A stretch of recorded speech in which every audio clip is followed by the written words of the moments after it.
All right, we can start. I'm just gonna try to find it so I can share it.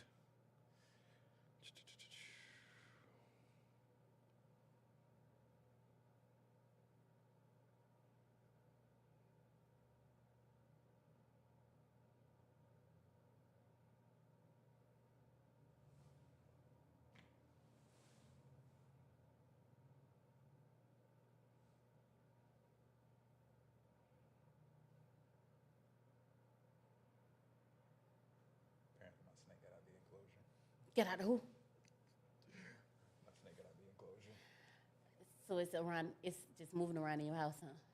I don't know. I mean, it's a baby one, but my sister just says, like, you know, your snake got. All right, snake got Mike. out. I was like, what you mean? I don't know if y'all can hear us. No, you good. Do what you're doing. Just talking to the mic whenever you talking. Say something. Something. You good? Q? I thought you said you can hear me. No, I'm just checking now. I try to go all the way through so that when we start, there won't be no issues. Oh, we're not live. Yeah, we are. That's why I'm trying to make sure everything's straight. All right. Make sure y'all can hear us. Let me know if y'all can hear us in the comments, please. How's everybody doing today? Hey everyone. Good evening. Happy Monday. Happy first day of the work week. Happy Monday. Mondays is normally a long day, and today has definitely been a long day. How your day been, man? Oh, I can't complain. Long, Monday's always long, so Mondays be long and boring. Long and boring. Yes. Long and boring. Your Monday? Monday, yeah, it's Monday. First day of the week. Work week. Work week. Yeah. Oh, how many people we got on? 19. 19. If you want to check too as you go and just try to read the comments through your phone. Because some of them, like I said, if they extensive, I can't read them. So just keep your phone by you, okay. so you can read them if you want to. What's going on, Eric? How you doing? Hey everyone, good afternoon or evening, afternoon, morning if you're in another area. Oh yeah, make sure y'all share the live, comment as much as you can. Any questions you got, feel free to ask. Break the silence. Somebody break the silence. Who said it? Brittany. Brittany said break the silence. Brittany Stephanie, how you doing? Break the silence. Let's get it. All right. Yeah, they're coming in now. How you doing? How's your day been? Like y'all said, long and cold. Yeah, Long definitely and cold. Last 3 days been cold. I don't do good with the cold. Yeah, man. Hey everybody. Hey. So, I want you to read some of the comments from the initial post, from what I posted earlier today. Mm-hmm. Probably not, but you can start off how you start off, and then we can kind of What you want me to move forward, you want me get to know them. Yeah. Easy, and then let's talk about the incident. How y'all doing? Everyone. All right. Everybody. Yeah, it's cold today, so we're all bundled up today. So don't mind us. It's just a little chilly. It is 30-something degrees outside, so you can just imagine what it is inside. Already got a few comments in here saying, you were done wrong. Fight for justice, young man. Thanks for your service. 82nd Airborne here. So, you got some. Monique, how you doing? Hey. How's it going? All right, well, I want to kind of get into it. So before we get into like the meat and potatoes of, your posts and what went on and went viral and then, the time you had at the facility, I kind of always like to ask about the person. So if you can, just tell us a little bit about yourself, like where you from and, where you come from. Well, if y'all don't know, name's Demondre Mahoney from Lincoln, Georgia, 28. Lincolnton. Yeah. Wow. Yeah. What's that about? Unfortunately, they just got No, they got screwed over in this game. They did? Yep. They lost? Yep, but we ain't gonna talk about that. Dang, they lost? We ain't gonna talk about how some of them refs probably got paid off. Dang. Gotta get a paycheck, but Okay. So Lincolnton. Talk about it. What's that like? Country. Country. Siblings. Siblings. Got a couple sisters, baby brother, baby sister, a couple older siblings, son, nieces, nephews, kind of everything. Everything in between. Yeah. Okay. Mom, dad, grandmas, I shall say, grandmas, Like I guess like what like back in Lincoln, like I know it's a small town, so like what would they say about you? Like hearing stuff they hear about it. What would they say about you? What's your character like? Most of them knew me. Like Lincolnton is that place where, started off Head Start pre-K with you. I done graduated with you. Like most of my class, we didn't all grow up together, know them. Most of them, out of them was some of the ones sharing it, like know me, know my family, like that, and then like doubted everything they heard about me, stood up for me. Like I said, sharing the post with their own personal opinions, but all of them were like, we know him. He ain't this kind of dude, which, by the way, I appreciate y'all for doing that. Nah, definitely. I want to kind of go into like just a little bit in your background as far as like the military. So you was in the Marine. Yeah, went into Marines right after high school, 2015. Got out 2020. I was air support operations operator. Been a couple cool places around the world. Favorite place, definitely Norway. If I got the opportunity to go back, What did you do in the like Marines? I know you just said the title, but I don't know what that is. What you did? Air support, like air traffic controller. You was on planes? Ooh. And make sure planes, tents, back of vehicle. Pretty much, I was.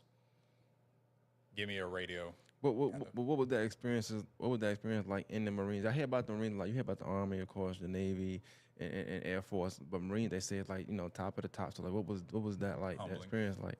Humbling. You kind of person like you got your chest poked out in there. Like I'm the best thing around. Then also you go over here and then you get humbled real quick. It's like, hey, you ain't even on these guys' level. Like, like I said, it was a great experience. Definitely helped with shaping who I am today. Like I said, then on top of that, you meet any and everybody, like different backgrounds and stuff. Like I got a best friend right now. If I literally was to tell you that, oh, that's my best friend, like I'd do anything for him. And like he walk in, you be like, y'all two different spectrums. Like, Yeah. Is that like a military thing? Because I hear like even in military, like you meet people from all different walks of life, and then you just never know. But you click with people that you would have never thought you would click with before. Yeah, like he's the kind of guy, real country, like hillbilly. Like he don't own any shirts with sleeves. Like he from Lincoln, Tennessee? Nah, he's from okay. Tennessee though. But he like somewhere deep down, and I think they finally learned what Wi-Fi was. Like he's one of country, those. Got you. But you'll like, now you see us now. I'm listening to country music. Got you. He's over here. What was I think last time I was talking to him? Who was he playing? I think he was playing. He was blasting NBA YoungBoy, and it's like two different spectrums. Then it's all like backgrounds just intertwined with each other. Now a whole different person. But like I said, it's. What went into your decision like of leaving after 5 years leaving? Like why not stay in and I wound finish up it out? honestly getting hurt really bad to the point if I can dislocate my shoulder, literally moving my arm. Multiple injuries, knees, shoulders, hearing.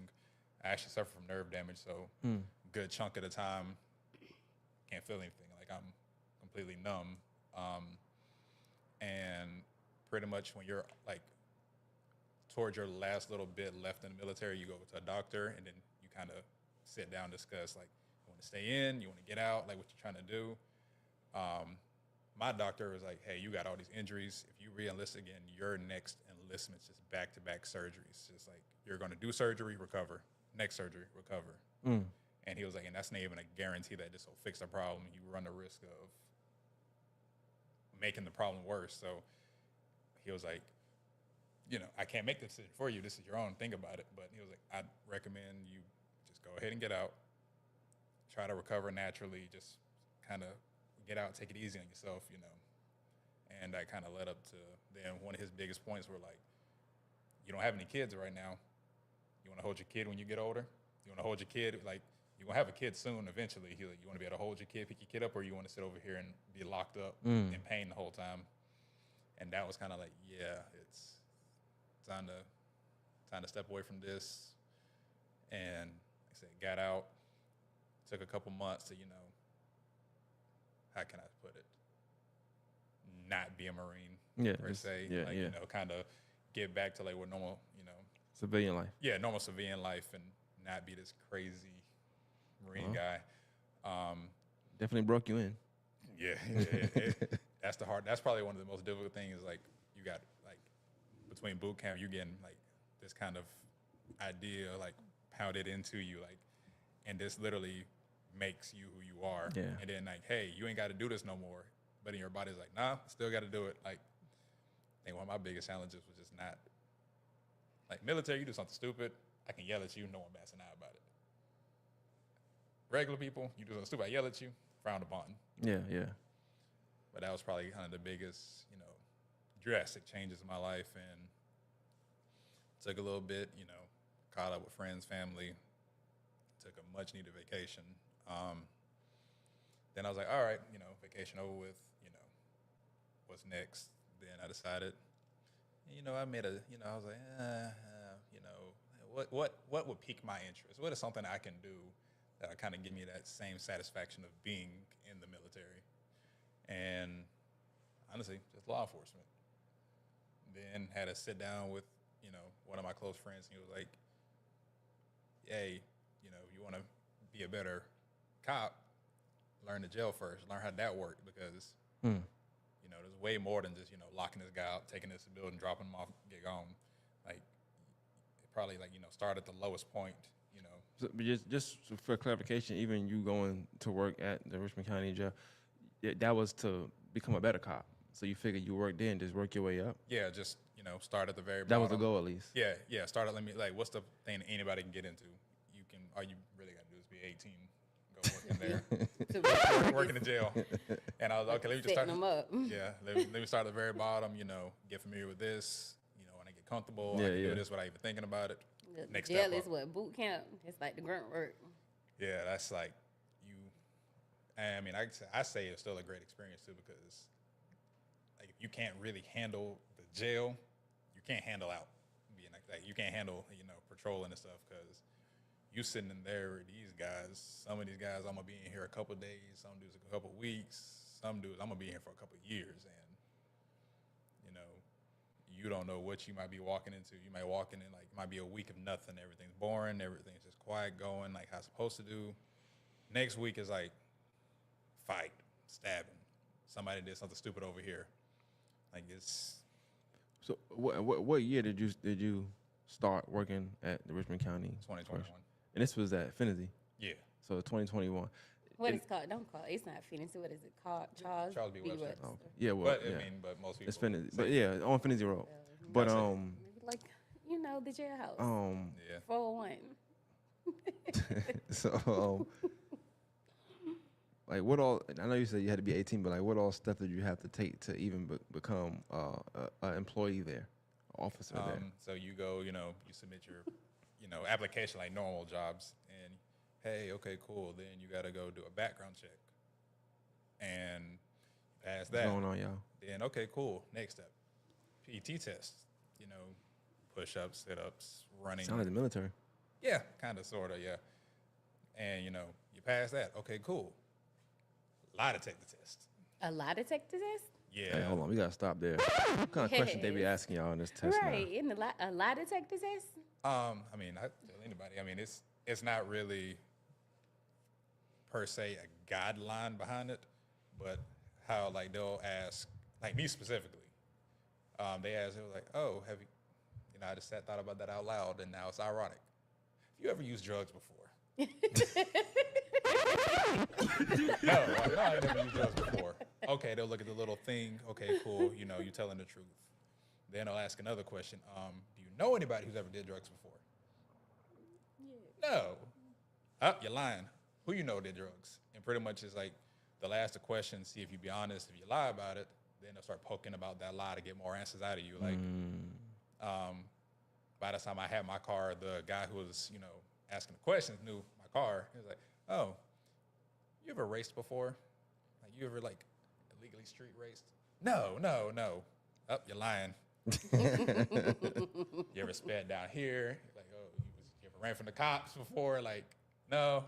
Okay, you're telling the truth. Kind of question them, but, the more you lie, the more he'll start poking, probing, he's gonna pretty much get to the point. You're gonna just blurt it End up out, like telling yeah, you're gonna anyway. telling yourself, and certain questions like they don't really care about. They just want to see how open like you are, how honest you are. Like Got you. It's really about honesty more than it is about the person. yeah, and then like they'll be like, hey, do you know anybody who ever did like smoked weed?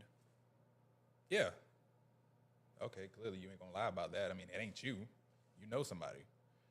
Then, like I said, they just really looking to see you gonna be honest. Now there are some questions that have you ever did drugs before? Yeah, weed, crack, meth, and it's like start going up here. Like weed, you kind of might get a pass on. You know, like harder drugs. Yeah, you ain't working for us. You ain't working for us, but That makes sense. You did say no when they asked you about the crack and stuff. oh yeah, I said no. I was like, and this is probably one of the biggest arguments.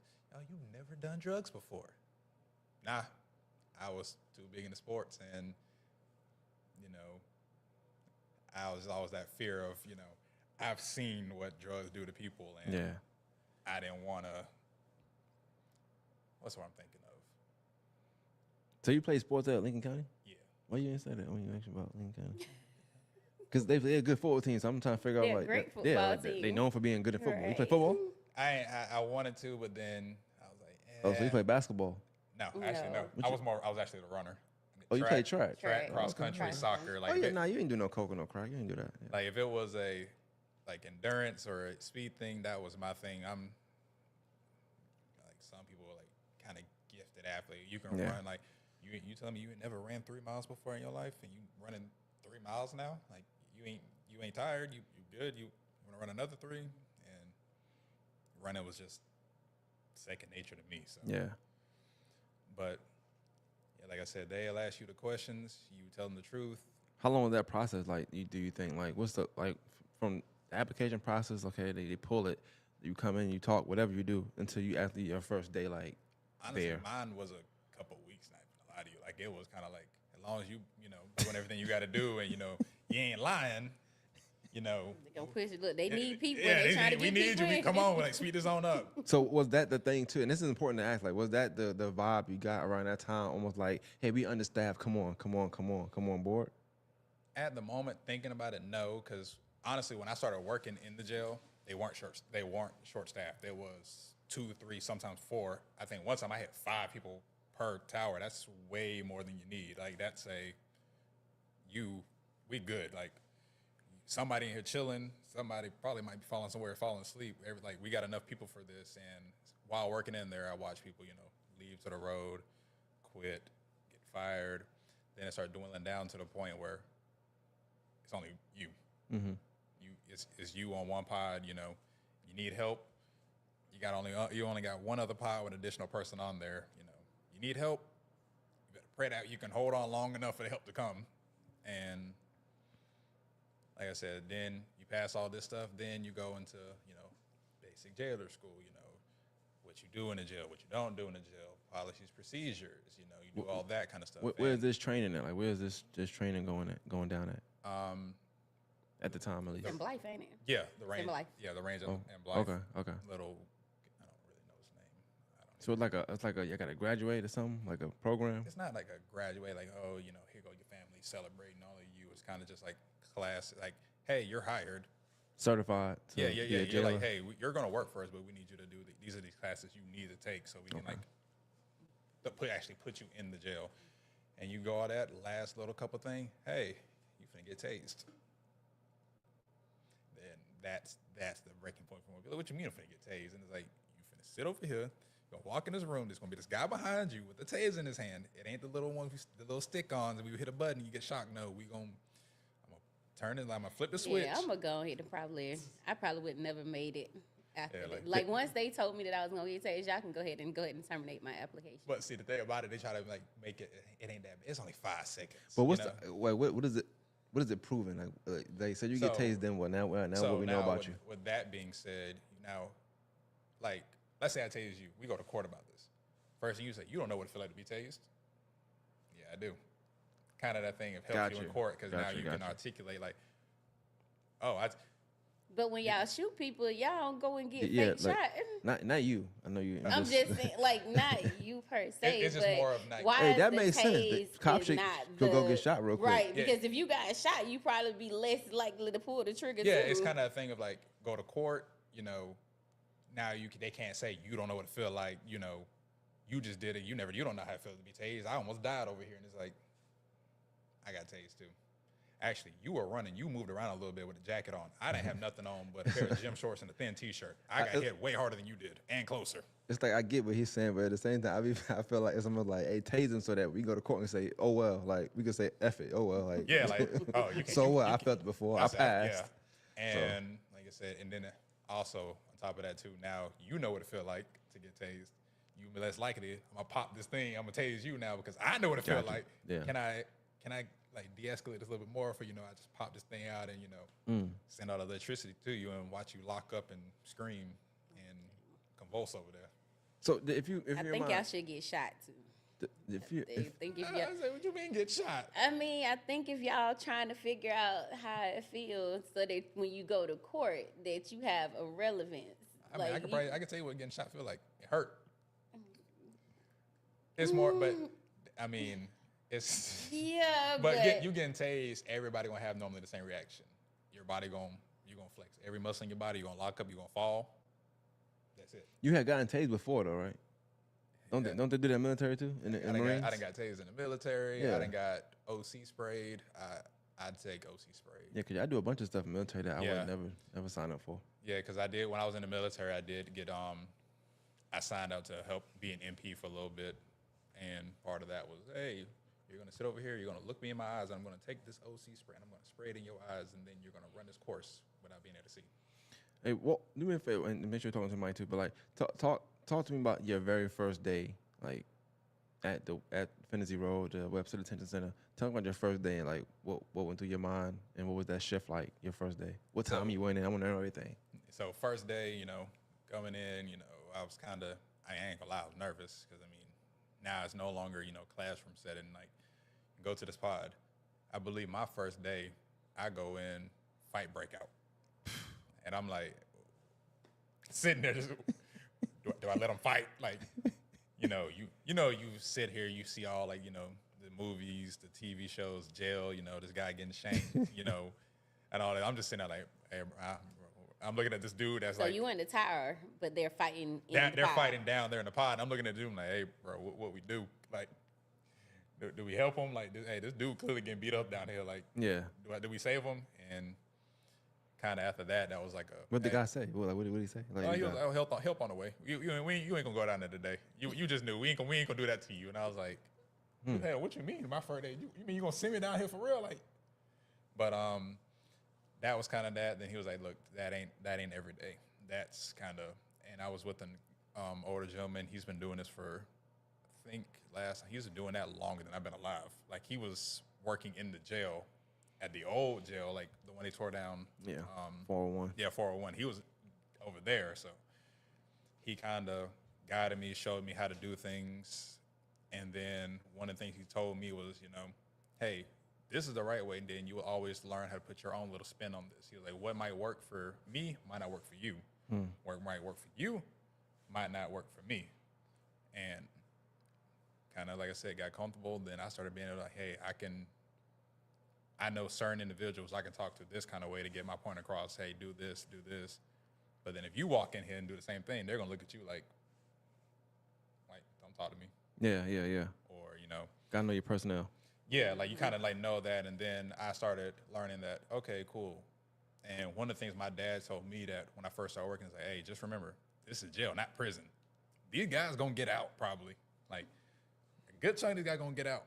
Yeah, some of them on trial, some of them ain't been convicted yet, so we don't know if they innocent, guilty. It's like you just don't know. Yeah. He was just like, just remember, you might run across these dudes again in the street. And he was like, now, treat them how you would like to be treated. And granted, I'm not a jerk. I'm not mean to people. I always look at it like, hey, you in here for a simple mistake. You ain't here for a mistake. That's a mistake you can, look back on 10, 15 years from now. Okay, cool. Not do this again. Most of the time. Some people, I assume, just like jail. But man, I'm just curious. Before the incident, right? Like, how long had you been working there? Before the day in question. till 23. So you had been there. So you had been there for a while when this happened. It wasn't like you've been there for a couple months and they didn't know who you was. I went to there, and then in 23, I decided, okay, I done learned enough. Okay, cool. I done learned everything I need to learn. Next step. Put my application in to go to Road Patrol. Got accepted, went to class, graduated. Now I'm on the road. And when you go after you complete, mandate, you have what they call FTO training, which means you're riding with somebody who's been Road Patrol for a while. Mm-hmm. Normally they're like, they're seasoned people. I've been doing this for a couple of years. I'm experienced in this. And you pretty much, you riding in the car with them. You're passenger seat. And now you're experiencing things on their end. Like, first, like when I got that far, that happened the first couple of days, boom, traffic accident. Okay, cool. Now learning experience. You're going to learn how to do a traffic accident. Okay, boom, dead body. Now you're going to learn how to deal with this dead body. Now, just a couple fighting. You're going to learn that, and like you experience the different kind of calls. I mean, some people different, like, and you're not all of us not put in the same area. Yeah. Like, I was out more toward like this area, like more, just houses, chill environment and stuff, still experience it. But then you got some of them, like my buddy, downtown Augusta. Mm-hmm. Hey, we're going out here Friday night. You finna see a little bit of everything. Yeah.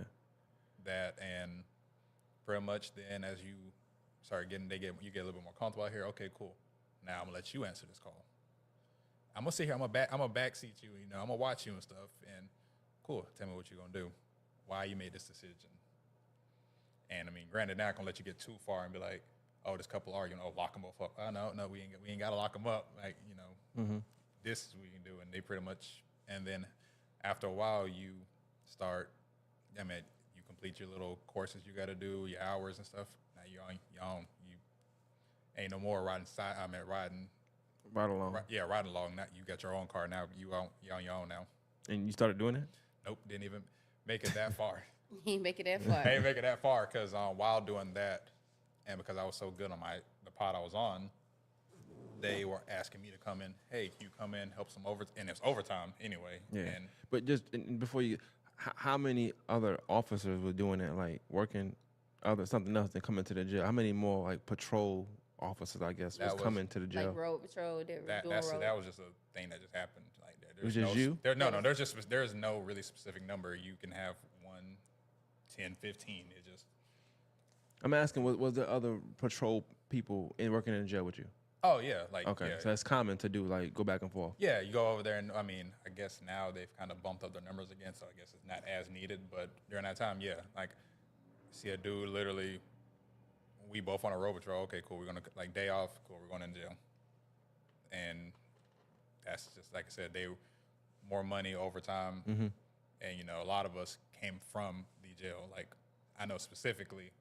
My class had a bunch of the guys on my shift that we all decided, like, okay, how about we all go together? Like, yeah. So, like I said, it was one of those things where I'm losing my train of thought. But like I said, then you get turned loose and kind of your own. But during that time, they asked me, like, hey, your pod you on, normally when you work here, it's always chill, no problems, everything's good. You mind coming in and doing a little overtime? Then it started getting to, hey, like phone call 2, 3 in the morning. Hey, we need you over here now. Like your pod losing their mind right now. Like ain't nobody locking down. They trying to fight people. Like we can't get these guys under control. You mind coming down here? At 2 in the morning. Like 2 in the morning. You was that dedicated to go to Richmond County. Yeah, we trying to figure out what's going on. Yeah, like so you ride around giving tickets or stopping crime, whatever that looked like for patrol, and then. You go home, go to sleep, whatever time that is, and 2 in the morning because the pod is out of control. Now, I will say they did somehow know my work schedule. So they weren't calling me like, hey, you just got off of work. You don't work your little 12, 13, 14 hours. Hey, we need you to come back in. It was always my days off, like, Yeah. And I'm a gamer. So, being up 1, 2 in the morning ain't uncommon. So here I am trying to play COD and stuff, phone ring. Hey, you mind coming in a little bit, a couple hours, help out over here? Mm-hmm. Yeah, sure. I mean, you know what? I got you. I'll go down there, get everything under control, and then there was a couple. Who called you? Who didn't call me? Lieutenants on shift, sergeants on shift, whoever was on shift over that thing. At that time. Yeah, over that on that day. Like, hey, can you just and had one dude like he was on a brink of tears. Like, bro, can you just come down here? We like they over here they fighting. They just set a mattress on fire. Yeah. Yeah, like What's the environment like in there? Like, before I'm gonna get to the damn question, but what's the environment? I'm just curious. Like, what was your takeaway from the environment in that facility? Because what we was hearing, when you think about certain publications talking about it, nothing was good coming from there. honestly, there were shortcomings. I can tell you like every single pod, like A, B, C, or like normally your chill pods, nothing ever going on. Like I said, those are the guys that are like, I'm only in here for a traffic ticket. Something ain't. I'm out of here in a little bit. We ain't stressing about that. You had E pod, which were the females, but with them, there's more males to females. All of this is at Charles. Yeah. And then they got that whole. So it's women inside of the jail, but they have their own they separated specifics. though. Yeah, they have their own separated. section away from men. And then you go in there, you got your but violent. they're all fed out the same kitchen. Yeah. Cleaning supplies, all of that. Yep. Same thing. We might need another jail. What was the conditions like when you was there? Like, how did it look? Did it look clean? When I went in, like I said, there were shortcomings, but then we did have like, especially my supervisor on shift, he was big on cleanliness. Like, you weren't gonna leave the pod trashed. Like, you were going to have trustees coming in cleaning up. Like, part of our Who is trustees? those are just the inmates that are like can be trusted. Like, Oh, okay. hey, you're not in here for a long time, or you didn't do anything crazy, or you're the role model inmate. You're that like, hey, I can trust you to handle these chemicals, mop this floor, go from this point, this point, this point. You ain't gonna do anything. Yeah, you're not gonna do anything. But he had that clean. But then I've seen it get to the point where you look at shower, mold, trash everywhere, dust, Mice? not no mice. I've seen roaches. I've seen some really big roaches. I didn't seen some that I was like, I'm gonna pull this taser out, and You gonna tase a roach? that was a big roach. Like that one, I've seen it where, certain pods, like the people go crazy, they launching food, and now you got this caked up food, like 30, 40 feet up in the air, and it's like, bro, ain't nobody gonna get that. Ain't nobody going to get. And I think around that Except same for the roaches. Yeah, except the roach. There you go. around that same time that your situation happened, it was just like it was a span of time. It seemed like every week or every other week it was a stabbing, or it was a officer bringing this, or the officer did wrong here. We seen videos of like some unjust stuff happening with like dealing with officers and some inmates and stuff like stuff like that. So it was so much going around at that time. So do you think like people like you don't have much to tell about what you experienced? Simply, do you think that's because you were a cop as well, like, or a former cop, or that there's just certain things that you just would not experience simply because you came from being a deputy? No, I mean, I can experience that. I've experienced a couple of things, like you were saying, like the inmate, like jailers fighting, and I always had that joke. There was always a joke going around that you can tell the ones who were bullied in school that now got some sense of power now. Yeah, it's a thing. Hey, I ain't the guy getting pushed around. Like, oh, now I'm doing the pushing. And I've had incidents before where I've had to snatch dudes off of an inmate and be like, hey, bro, you need to chill because, like, you taking this way too far. Gotcha. Like I said, I've had to correct some people. I've actually almost have to come to blows with one guy before because it's like, hey, what you were doing is just, like, wrong. But then now you mad at me, and it's like, like most people, I ain't an inmate. You ain't gonna talk to me any kind of way. Like, when stuff like that was coming out in the news, were any of the people you knew, and then like if you did know them, were you surprised when it came out that you like, oh, I knew they were doing something crazy, or was it just like, dang, that's crazy, this person was doing that? Yeah, it wasn't more like no one that got fired or anything like that. It wasn't like I knew you were doing something sketchy. Like, had a dude that was really cool with it. Shit, like it to point like, which me he locked up for what? Like wait. Like, I'm like, it shook me. I'm like, man, this guy's like I'm A trustee. Not a trustee. It was that guy that's like, bro, this somebody I done went out with, I done hung out with, like I didn't. This get ain't that vibe like, from him. Yeah, like hey, you want to give me that kind of impression? What you mean you was bringing this stuff in? Like, and like I said, some of them caught me off guard. Some of them, I ain't gonna lie, some of them are like, yeah, I can kind of see that. You feel like people thought that about you? Like, yeah, I can see that. Yeah, a lot of people definitely. And then because, you know, like I said, while in the military, I was being financially smart. I wasn't just blowing through my money. And, you know, back-to-back field ops, gone. Playing the, hey, I know what I want in the future. Mm-hmm.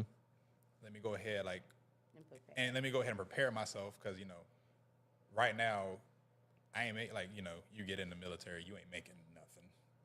And then, you know, you start playing financially smart, then it's like, hey, because I want this, and I want this, and I want this, and I want to be able to do this. And part of, you know, getting out and being able to look at my bank account and be like, okay, cool, I done saved enough for this. Like, part of the whole thing about the post, that Mustang. One of that Mustang, I remember the Mustang got, you know, first saw it on TV, love it. Now, granted, I do come from a Mustang family, so Mustangs ain't, you know, nothing uncommon for us. Yeah. I want that Mustang. Then, while in the military, came back from Norway, got the opportunity to buy one. Then it was just like, cool. Now I done saved up all this money to be able to make this Mustang mine. And like we talking about, I think the only thing left on that Mustang that was when I first bought it was probably the radio. Oh, you changed everything. you changed everything. Everything of mine. And, you know, coming in overtime and stuff and working in the jail, everybody saw that kind of car. And the people who knew cars and knew, you know, that were like, hey, he wasn't being cheap with this stuff. Like this man's, you know, this something he loved to death, and which actually got me a couple friends in there who were really big into cars and stuff. Or when you say friends in there, what you mean, like your workers? Yeah, workers. Like just be specific. I'm trying. I will say though. Now, while you walking into jail, they can like the front part of the jail, they can see out of, you know, the little windows and stuff. So inmates do. I mean, you ain't got nothing but time. So People do like see cars and be like, and inmates in there knew like, oh yeah, you know, oh look at the silver Mustang pulling up. That's Mahoney. Then I had inmates asking like, hey, so what you all did, what you done to it? You know, yeah. Some of these guys were, you know, car fanatics too, and so. I want to make sure. So I want to get into like the day in question. So I seen the post, right?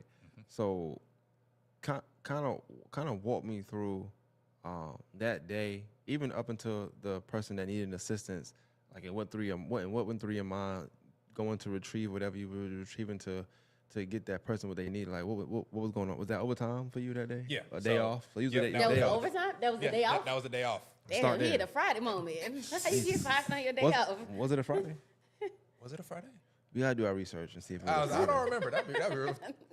Don't let it be Somebody just don't let it be corrected a us Friday. in the comments. They said you was locked up for 6 months instead of 10 months. Not in this comments. On the other post, they said that you was locked up for 6 months. So Yeah, that's what I was saying. Like the whole the process itself. I don't care. It could have been 2 hours and 22 minutes. Crazy. I'm not trying. It could have been a minute and 30 seconds. Yeah, I'm saying. I don't care how long. If it was 6 months, it felt like it was 3 years.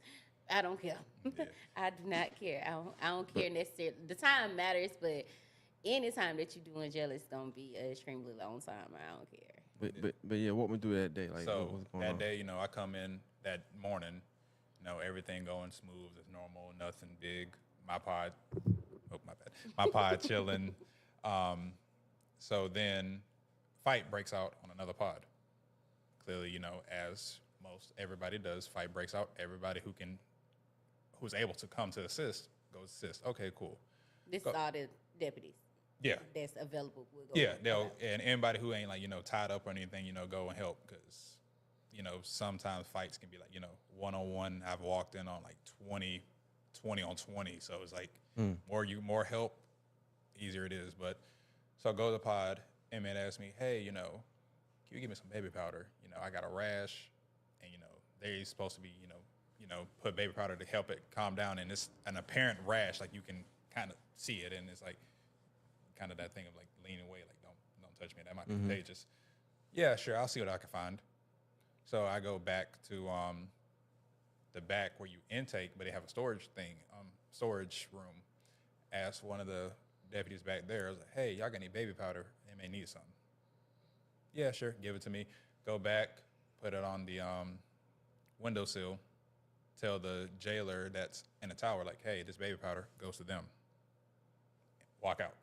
Go back to my pod. Hey, get a call like, hey, can you go check this pod in here? We think they might have some shanks in there. Okay, go into my little block, find the shanks, bag it up. By this time to go home. Let me start wrapping this up. So put the shanks in the bag, but I can't find an extra slip of paper to fill out what I found. So I tell you the front office, hey, I found these shanks here, put it on the table, fill out the paperwork. Walking out the door. Hey, Mahoney, come here. Oh, what's up? And it was, I believe, a lieutenant or something of the sort. I really don't know. Did something feel off?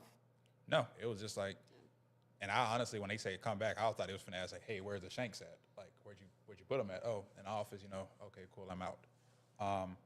Then they were like, hey, put your hands on the wall. For what? Put your hands on the wall. Like, No, but if you ain't did nothing, you like, for no, what? I I'm said, about to for go what? home. I'm like, I'm going home, I bro. don't even work here. I don't work here. Then it was like, right, I was like, all right, bro, stop playing. It's like, no, we're for real. And then out of the corner comes like 5, 6 other deputies all looking at me, and I'm like, oh, y'all ain't playing. Like, well, okay, cool. Like, pat it down, nothing. All right, put your hand behind your back. Now I'm over here getting mad. I'm like, what the F for? Mm-hmm. Like, what, like, all right, look, I know we play around a lot over here. Like, hey, this ain't no joke, bro. Like, funny moment over with. Sucking outside. Well, take my vest and stuff off. Then I go outside, put in a cop car. While I'm getting taken out there, hey, what's going on for real? Like, no one giving me an answer. Get in the back of the patrol car, ask the guy taking me, hey, hey, you know what's going on?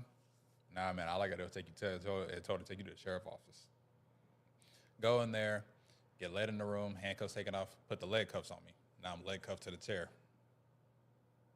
Sitting there, and there ain't nobody coming in, ain't nobody talking to me. I about gets to the point, I've been here so long, I'm starting to doze off. Guess the investigator come in, sit down.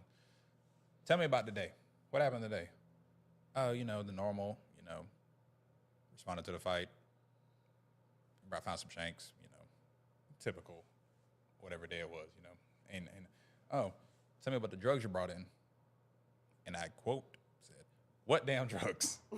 At this point, you aggravated now. Hey, Yeah, like, I'm aggravated. I'm like, man, what damn drugs? Like, what? Yeah, what damn drugs? I'm sitting up like, bro, you playing? Like, Had you ever been arrested or anything before this time? Nope. No Never arrest. been in Like trouble. tickets? Never been in Pulled trouble. No over? tickets. Nope. Wow. I'm talking about I'm nothing. And then he's saying like, no, the drugs you brought in. I'm like, I didn't bring in no drugs in, dog. Like, what the hell you talking about now? Then saying like, no, we got you on camera bringing these drugs in. Hold on, they said they had you on camera bringing in drugs, but there's no camera footage of He bringing drugs in. So, So- I can see why a budget, why they gonna need this money. but and it's not being funny. I know it's gonna sound funny when I say, but like, what made them not just give you a lie detector test? Like, if they, you know what I'm saying? Like, they start the process was a lie detector test. No, he said that they seen him on camera. That was saying at that Bringing point. in That was saying at drugs. that point. If I see you on camera, ain't no point. Like I got you. Ain't no I got you on need, 'cause they 4K. said they got him on Ain't no camera. more questions, bro. I don't care what you said at this point. Hey, you saying you didn't do Hey, it? so Then what they right, explain but to do they're right here. saying that he's on camera. So the investigator is basically telling you that you're on camera bringing in drugs. So then he was like, yeah, because, and I'm going to keep their name. I know who they said, but I'm going to try to not say their name. Yeah. But all I can say is the ones who know who was around this incident know who I'm talking about. They said, oh, yeah, they wound up sniffing the container, and now they had to go to the Rush Hospital. They overdosed on fentanyl. Then my next rule, what damn fentanyl? Yo, you and Dan was y'all was going together that night. Yeah, they all like, Pissing me off now. Shoot. then some other, choice words that. We already Understandably. know. Yeah, We already know. I'm saying like, what like that? Now I'm mad. You furious now? Like, what are And y'all then- talking about? Then I'm like, then at first I was like, wait, hold on, are they okay? I don't know, and I was like, well, hope they okay. But what damn fentanyl you talking about I brought in? Then he's sitting over here saying that then at this point they done took my Mustang because I drove my personal vehicle to overtime. Hey, you mind if we search the car? Yeah, I mean, if that'll make y'all shut up and get me out of here fast, yeah, go ahead, search the car. And I was like, which I got to go tow it from the jail? Oh, we already towed it. It's already here. Damn. Like, what you mean? Then I realized while I'm getting taken outside, my car wasn't parked in our parking spot. So I'm like, y'all already took my car. Like, y'all already had my car. So I was like, okay.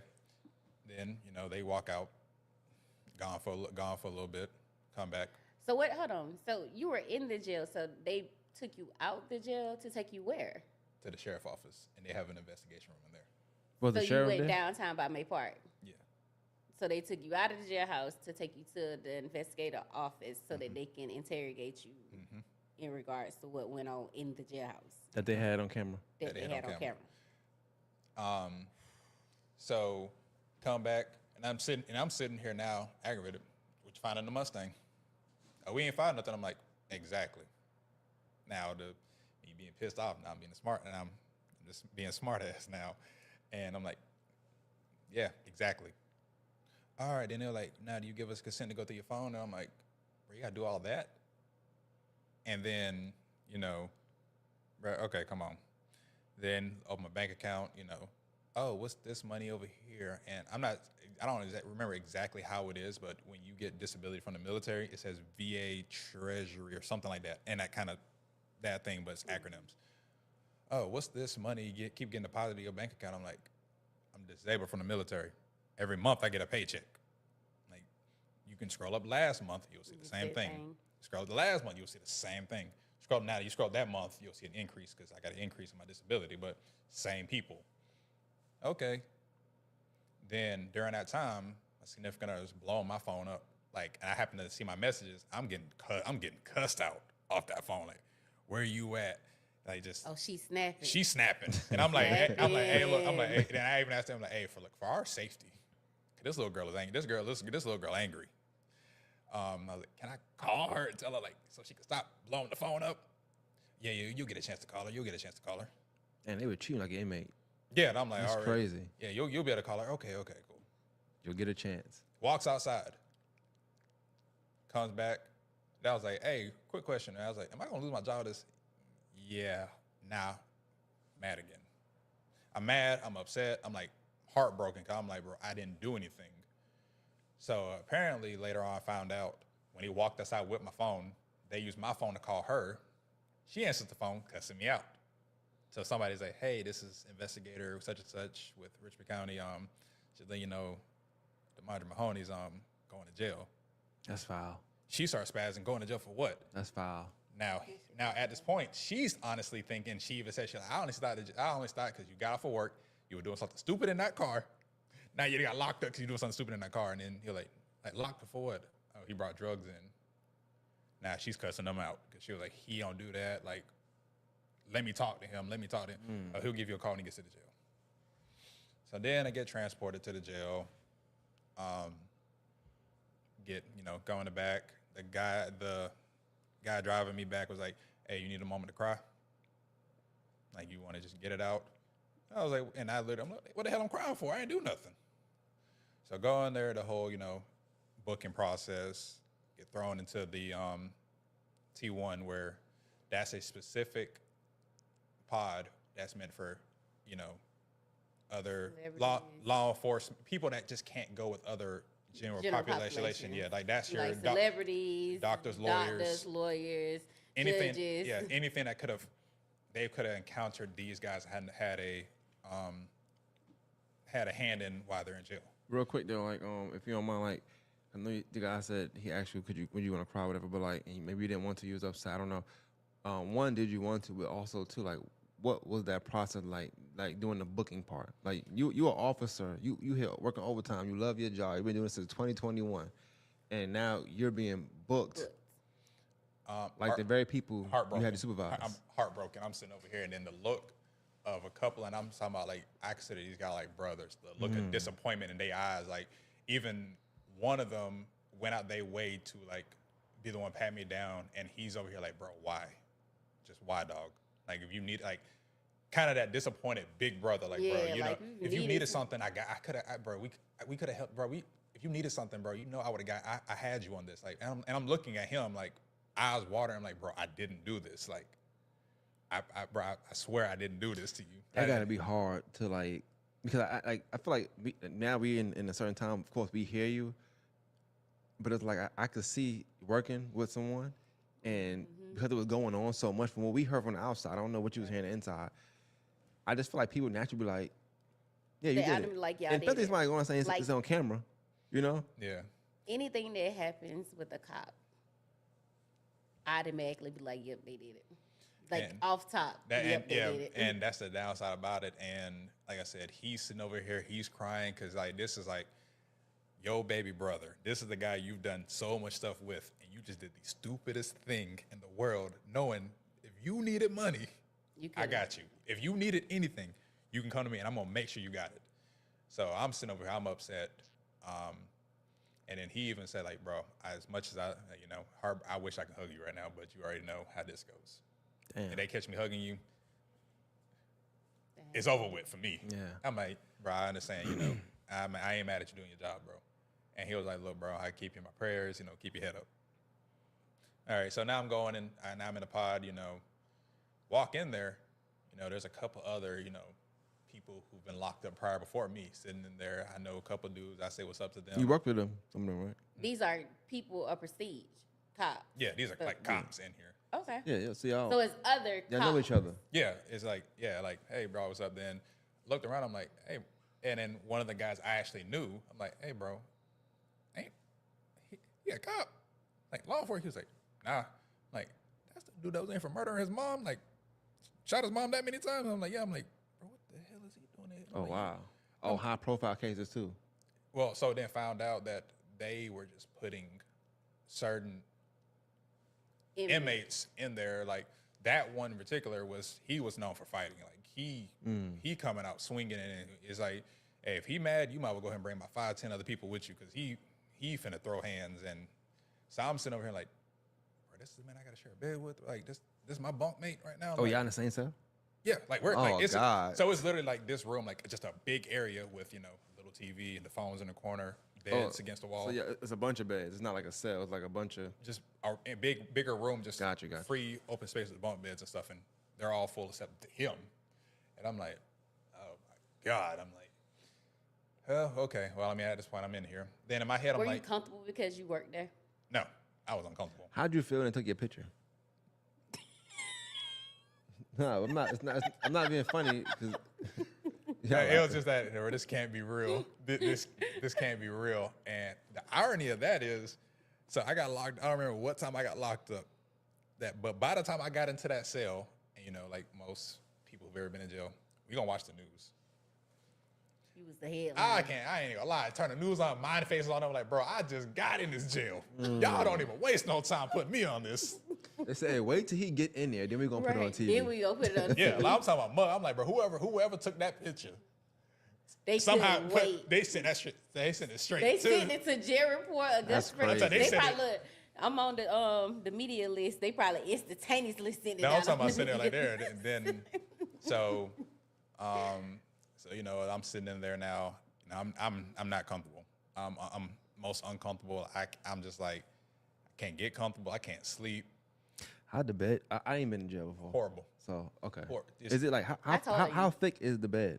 Ooh. How tall are you? 6'4". Is the bed 6'4"? My feet were hanging off. Damn. It ain't tall people friendly. It's not tall It people. ain't tall people. Damn. It's like you kind of get into a little beetle.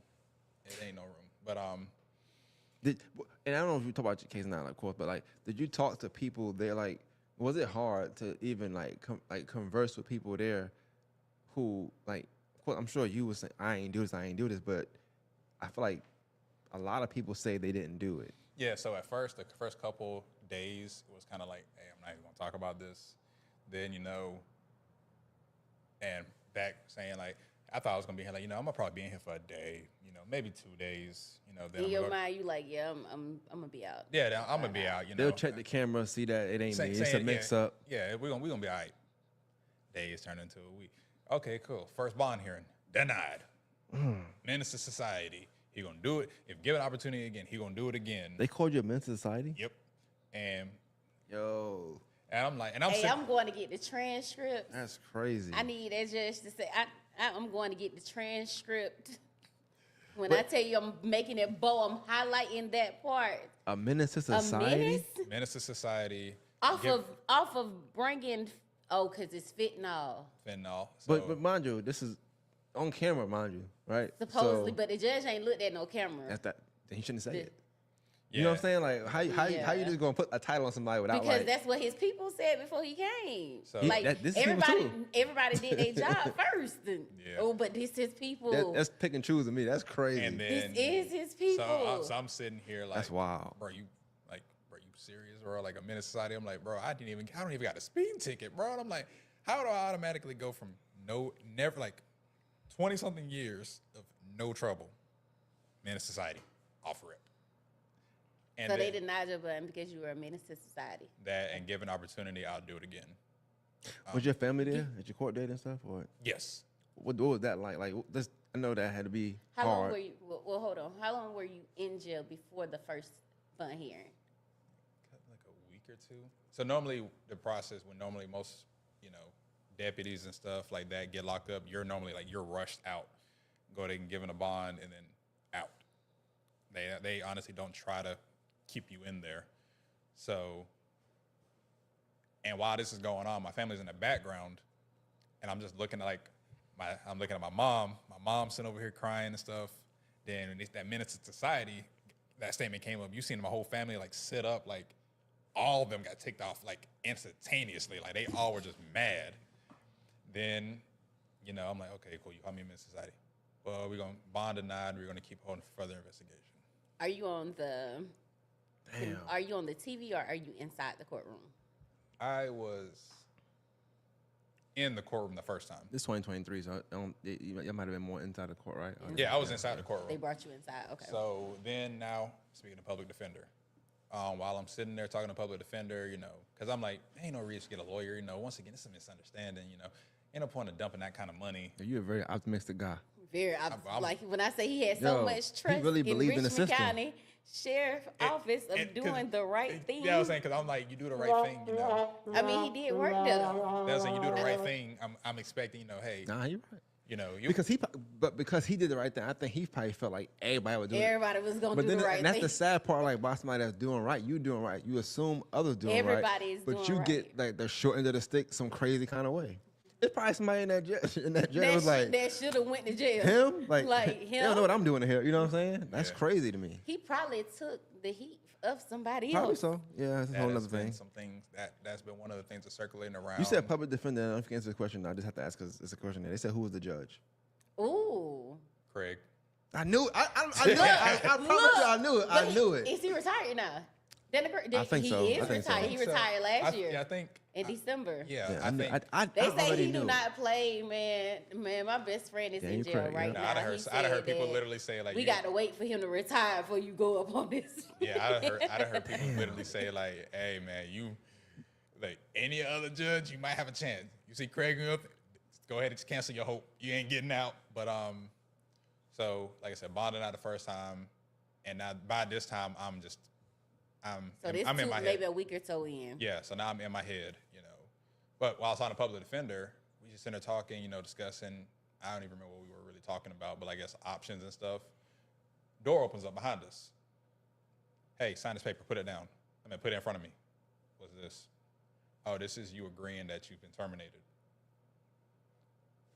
Then, in my head, I just lied off rip, like a public defender was sitting in front of me. Hey, can I hold on to this? Can we get back on this? Give me like a little bit. Let me talk public defender, my lawyer. Oh, we don't need your signature that way. Snatches the paper up, walks off. Public defender looks at me wide-eyed, like, that was sketchy. They should have not did that. And she was like, hey, quick question. She's like, have you resigned yet? Like, have you, besides this, have you officially been fired? No. That's why. Cool, sign. She was like, cool, take some people, start writing. She's like, this is your resignation notice right now. Like, I'm like, sign this. Okay, cool. She's like, now, I need you to do now. You're going to go back to that cell. The first person that opens that door, you give them this piece of paper and tell them to turn this in. This is your resignation letter. Okay, at this point, they can't try you for certain this stuff because you are no longer, a cop. So okay. doors open up. I'm trying to hand this letter to people. Here, I need you to go, give this to somebody. Give this to somebody. No, I didn't got told no. Like, got told can no? you once again not being fun, but can you show me how you were doing? Like, what were you trying to do? Like, what were they doing? Like literally So- just piece They of just paper. saying no. And They like, they like, and literally one dude like looked down and looked back up. Had one dude, nah, no, had one dude just look at me, smirk, close the door in my face, and I'm like, Andrew, few weeks prior to that, you were working there. yeah. And these are literally people I try to get this letter off to, where people like I knew, like, hey, I don't know you just by the last. I know your first name, like. Y'all work with each other. Yeah, like gotta I have work, conversations. I don't work with you. Like, yeah, I'm like, who? They just asking these questions. If you want to answer, just always let me know. But I do think this is a good thing to say because it seemed like she was doing a good job. But your public defender, who was that? I honestly don't know the public defender name. I don't. Well, whoever that was, shout out to you. Yeah, you hear so much bad about public defender. That's probably the first good thing I heard about public defender like ever. that way, like you know, public defenders work right under the judge. But for her to be like, no, that was sketch. Like, well, like, and she like, I'm talking about sat up, like, no, like, why? And she literally snatched the paper and she'll start writing. I'm like, what's up? Like, what's going on? You need to protect yourself. She went into instantaneously. Like, you need to protect yourself. You don't gotta know, but you need to protect yourself. If right for now. any reason at all she do reach out to you, let her know that we are looking to contact her. I want to know who that is. If she is saying whoever she was, I mean, like I said, I appreciate that one because you kind of gave me that hope. Oh, something ain't right here. Like, you kind of put that thought process. That thought, like, hey, she freaked out. She freaked out like that. Like, I'm just curious. I see the name in here, so I do want to ask a question. I hate to put it on a particular person. I don't know what you all know about the ins and outs of, but there was a different sheriff at that time. Mm-hmm. Okay, what role does he play in these type of situations as far as when it comes to the jail? Because I heard him speak about the jail a lot with other publications as far as the good and the bad, the ugly that was coming out of there. Really, you know, trying to say like, hey, we're gonna fix the jail. We're gonna get the jail back in order. We're gonna get it under control. And it's like, cool bean, dog. You're saying it. I don't see nothing. Like, I mean, I was like, at this point, we just doing wishful thinking out loud. Like,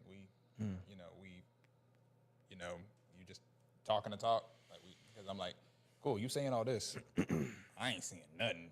And then you making decisions on certain things. And it's like, you know, my biggest thing about, like, if you're in the jail, if you want to know what needs to be changed in the jail, why not ask people who work in the jail? Hold on, time on. So he never asked none of y'all? Look, so they never asked none of Nope. nobody that works there? I ain't got an opinion yet on, like, hey, what can we do? They'll do a survey in the jail with the people that work in the jail? Nope. And it's kind of a thing of, How was he going to make any progressive changes not getting information from you guys?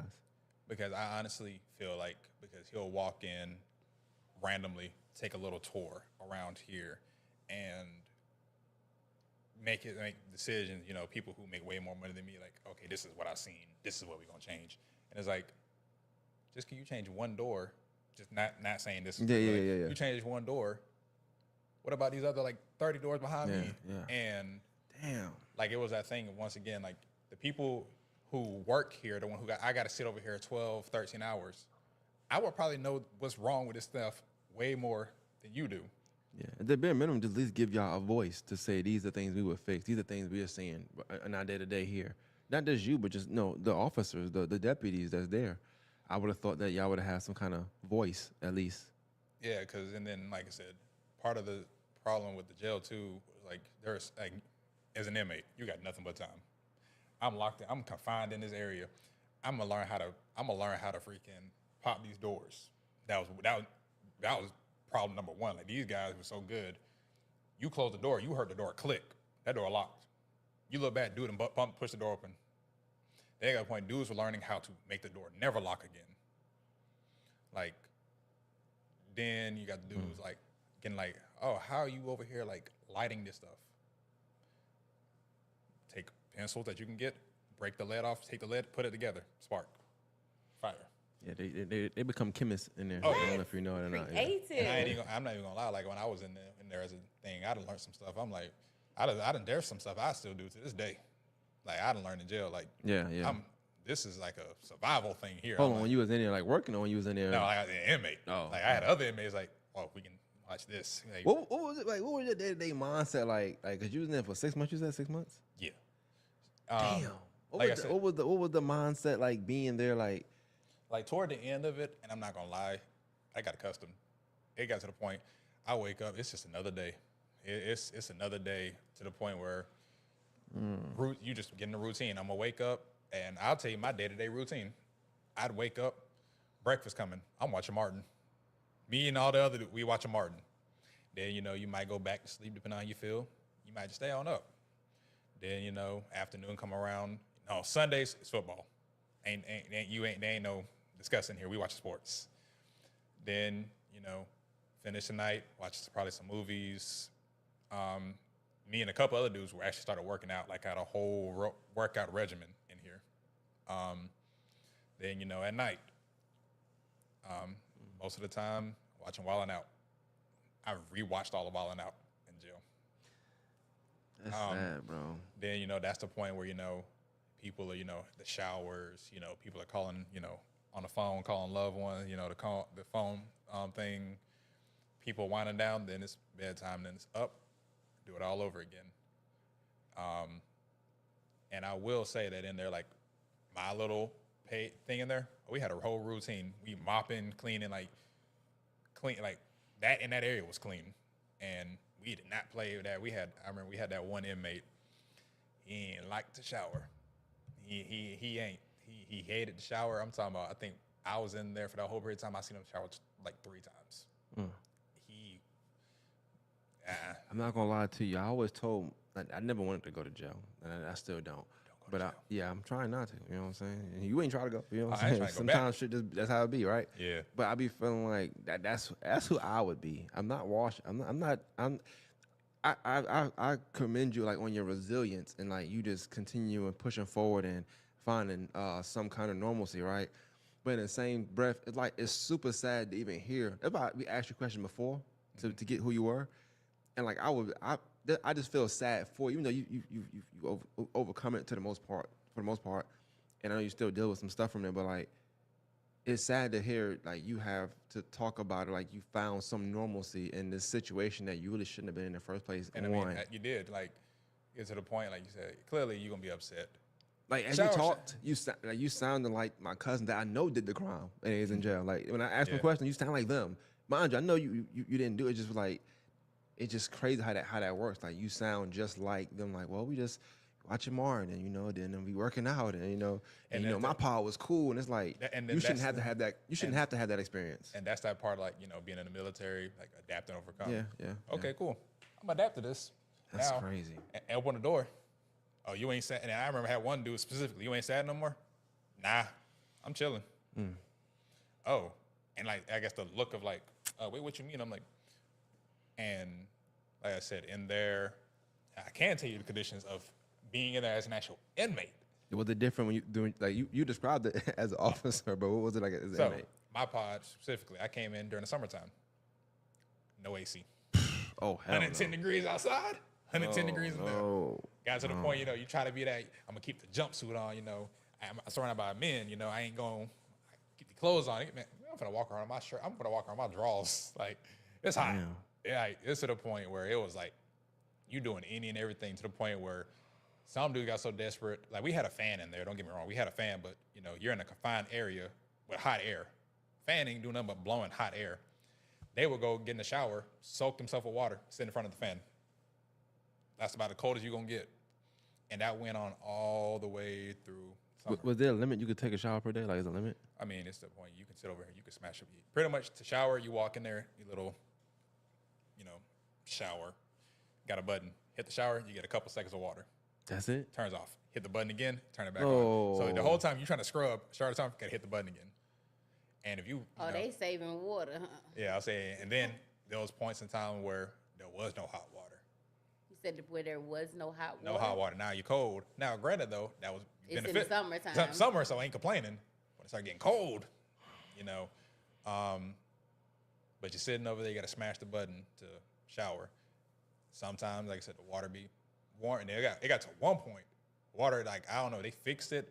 Somebody forgot to turn the degrees down. Too hot. Hot. Boiling to the point where, okay, bet. I can make my noodles now.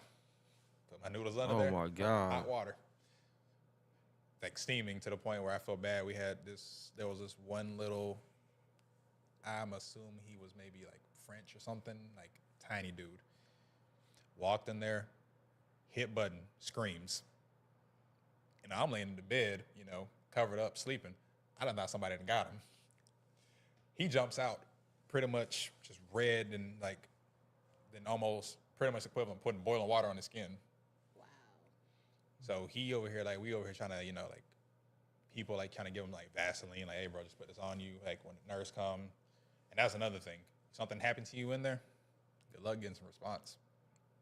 To the point where you over here mill kicking the door because the little button on the door, ain't nobody answering that little button that he's supposed to button. Now mule kicking, now here goes somebody snatching up on the door, aggressive with you, and it's hey bro, we got a medical emergency in here. Do you feel like being an inmate and also being a deputy, do you feel like the deputies treat the inmates like they're humans? Compared to we did, yeah. I got treated I know there's that way of hey, how deputies treat inmates. I will be the first person to say, a deputy that would treat a former deputy that got locked up, they would treat them way much worse. So, for example, I'm highly allergic to seafood. I'm to the point, if I come to a red light and there's a seafood place right beside me, I'm guaranteed a reaction. To the point, I'm contemplating running red lights at this point. But get in there, hey, you got any allergies? You got anything, allergic to? Anything we need to know? Yeah, I'm allergic to seafood. No fish, no, nothing like that. Okay, cool. Fish day come. Normally, you have the allergy. They give you a special tray so you ain't got to eat that because you're allergic to it. Oh, there wasn't no special trays for me. Been times where hey, I'm allergic to seafood and stuff. Okay, cool. I'll bring you another tray to, compensate that. Ain't no tray, no food. You just ain't eating that night. You said you're just not eating that night? Just not eating that night. Then even on top of that, there's been, normally they feed between 6 and 7. You said you're not eating that night? Yeah, they're not knowing. They're like, yeah. So what's the purpose of them? You letting them know that I don't even want to go that deep. I don't. I think it'll make me upset. It's kind of there's been plenty of nights, and to the point where, by the time this became a normal thing, there are inmates in there, get their commissary. Okay, cool. I know you can't eat this. We know they ain't gonna bring this food back. Hey, I'm gonna give you some of my food out of my commissary if you just give me your fish tray. Then we just kind of I'm eating, you eating. We ain't none of us going hungry. And there's been times where the inmates. Oh, I know specifically which ones, and especially them. They out and about now. We I talk to them and we joke about it. One of them. They was innocent too. No, but they got out. But got you. One specifically, every time I talk to him, he's like, you stole me 3 soups, right? You stole me 3. I'm like, shut up. So you buy them a couple packs now. I was like, I'll go to Walmart right now and get you these. You want these so bad, but it's a joke. But then there'll be times where, normally we get fed at 6, 7 in the morning. I didn't get to the point 8, 9. Now by the time I'm getting my breakfast tray, lunch tray coming right behind it. Or I done had to the point where, at night you get your dinner. Jail went to sleep. Jail locked down. Everybody going night. Oh, we forgot about bringing y'all food. Damn. You said forgot? Yeah, we forgot to bring y'all food. And I'm like. You said forgot to bring the food? But the irony of that is, so the way the jail did right before I locked up, when it's time to feed, the trustees are in the kitchen. They have these giant little carts. They'll stack all the trays up there and have them written on top, hey, this goes to this pod, this goes to this pod, this goes to this pod, for every single pod in there. So I'm like, our tray is right there in the hallway, and in our window, I can see right in the hallway. And I'm like, bro, our food is just sitting right there. How many of y'all don't walk by this? And then it takes that one random person. Oh, they ain't eat yet. Let's go bring them their food. I'm like, bro, you done gave me this food cold now. And by the way, if anybody wants to go on a diet and lose weight, go to jail. You will lose weight fast. Lose weight fast. You will lose weight fast. How many days you think you went out not eating? How many times you think that happened to you? As far as enough to literally just to I stopped counting. Oh, fish here. I'm not even getting out of bed. So this is just being nasty, pretty much. This isn't something that we're understaffed. This is just pure. We don't give a fuck about y'all. Yeah, and then to the point you see people going on their lunch breaks for the night, and it's bro, so it ain't like y'all busy. Y'all over here joking, laughing about, oh, I'm finna go to McDonald's and stuff, and it's bro, my food right there. like you working and being a deputy there, and then you having to, for whatever reason, be an inmate there. Like, what were some things you saw that opened your eyes to like, damn, this is what they was talking about. This is what these inmates might have been talking about. Because you might didn't see it with your part in what you did, but Yeah, I mean, just the genuine nastiness, the unseriousness about it. Like, you got this dude with this medical emergency. Like, it's clearly it's a medical emergency. And or how easy it is to lie to inmates. Where like, oh yeah, I'm gonna go help you out. I'm gonna go get this for you. I'm gonna go get this for you. Never know what's wrong. And even worse, back to my situation when that inmate asked for the baby powder. They had said, oh yeah, I've been asking for 3 days. Nobody's ignored. Everybody's ignored me. Everybody's done the whole, yeah, I'll go check it out for you. I won't ever see him again. And then they were like, you ain't got a lot of me. And to the point, even with me, they're like, you ain't got a lot of me if you ain't gonna go get it. You gonna walk out these doors and go about your day. And I was just like, nah. I was like, nah, I got you. I got a question though. Like, if that say you could relive that day again, what would you do? Would you get it? Baby powder. You gonna be SOL today? Cause I can't blame you. I ain't gonna lie. Like if you literally took me, send me If back. if this situation had popped up with somebody else without you being it, you wouldn't gave the, like if this had happened, this was a big news. Let's just say a year or two before this time, the lady asked you or whoever asked you for the baby powder, would you still have done it if you knew something like this existed? Nope. No. You SOL with me because I'm like, pretty much look at all that I had to deal with off of this, doing the right thing. Like, like just being a genuine human being. Like, hey, you clearly got a need. I have the means of helping you, and then it's like crucified for it. What's the protocol like? Say for something like that, inmate wanted something, whatever. What's the protocol like? I want to ask that question. Did you follow the correct protocol and even getting the baby powder?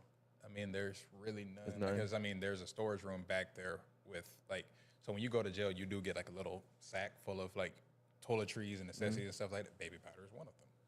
So it's never no big deal of, hey, you got to stash this, take this, and... But let's talk about the actual how it becomes fentanyl.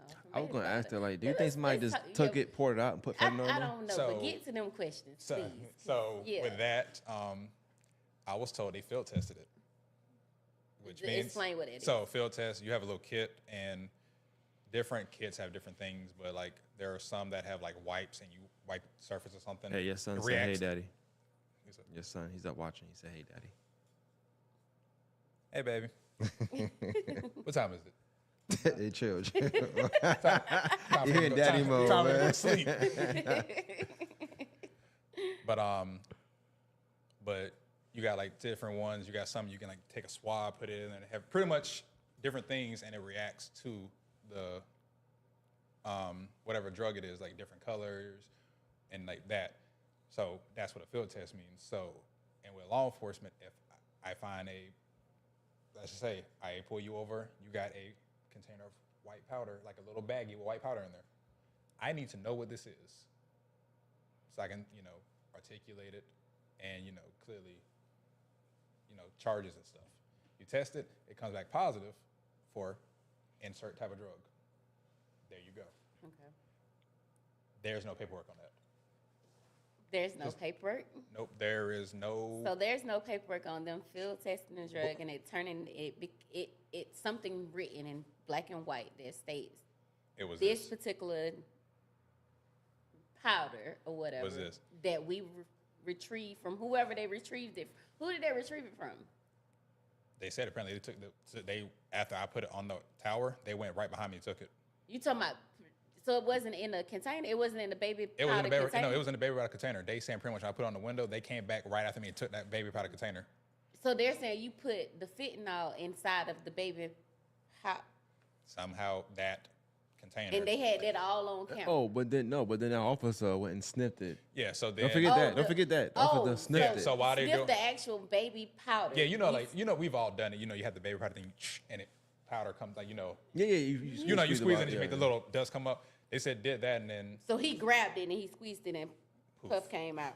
but then my next question would be how, because that container has the plastic seal on Yeah, top but I of say it. the So powder. you broke the seal. Yeah, Like that container has like the little, you know, yeah, you it buy- got a tape on it It's so you can new. like peel off. Yeah, Yeah, like the new, like so you broke the seal off of that.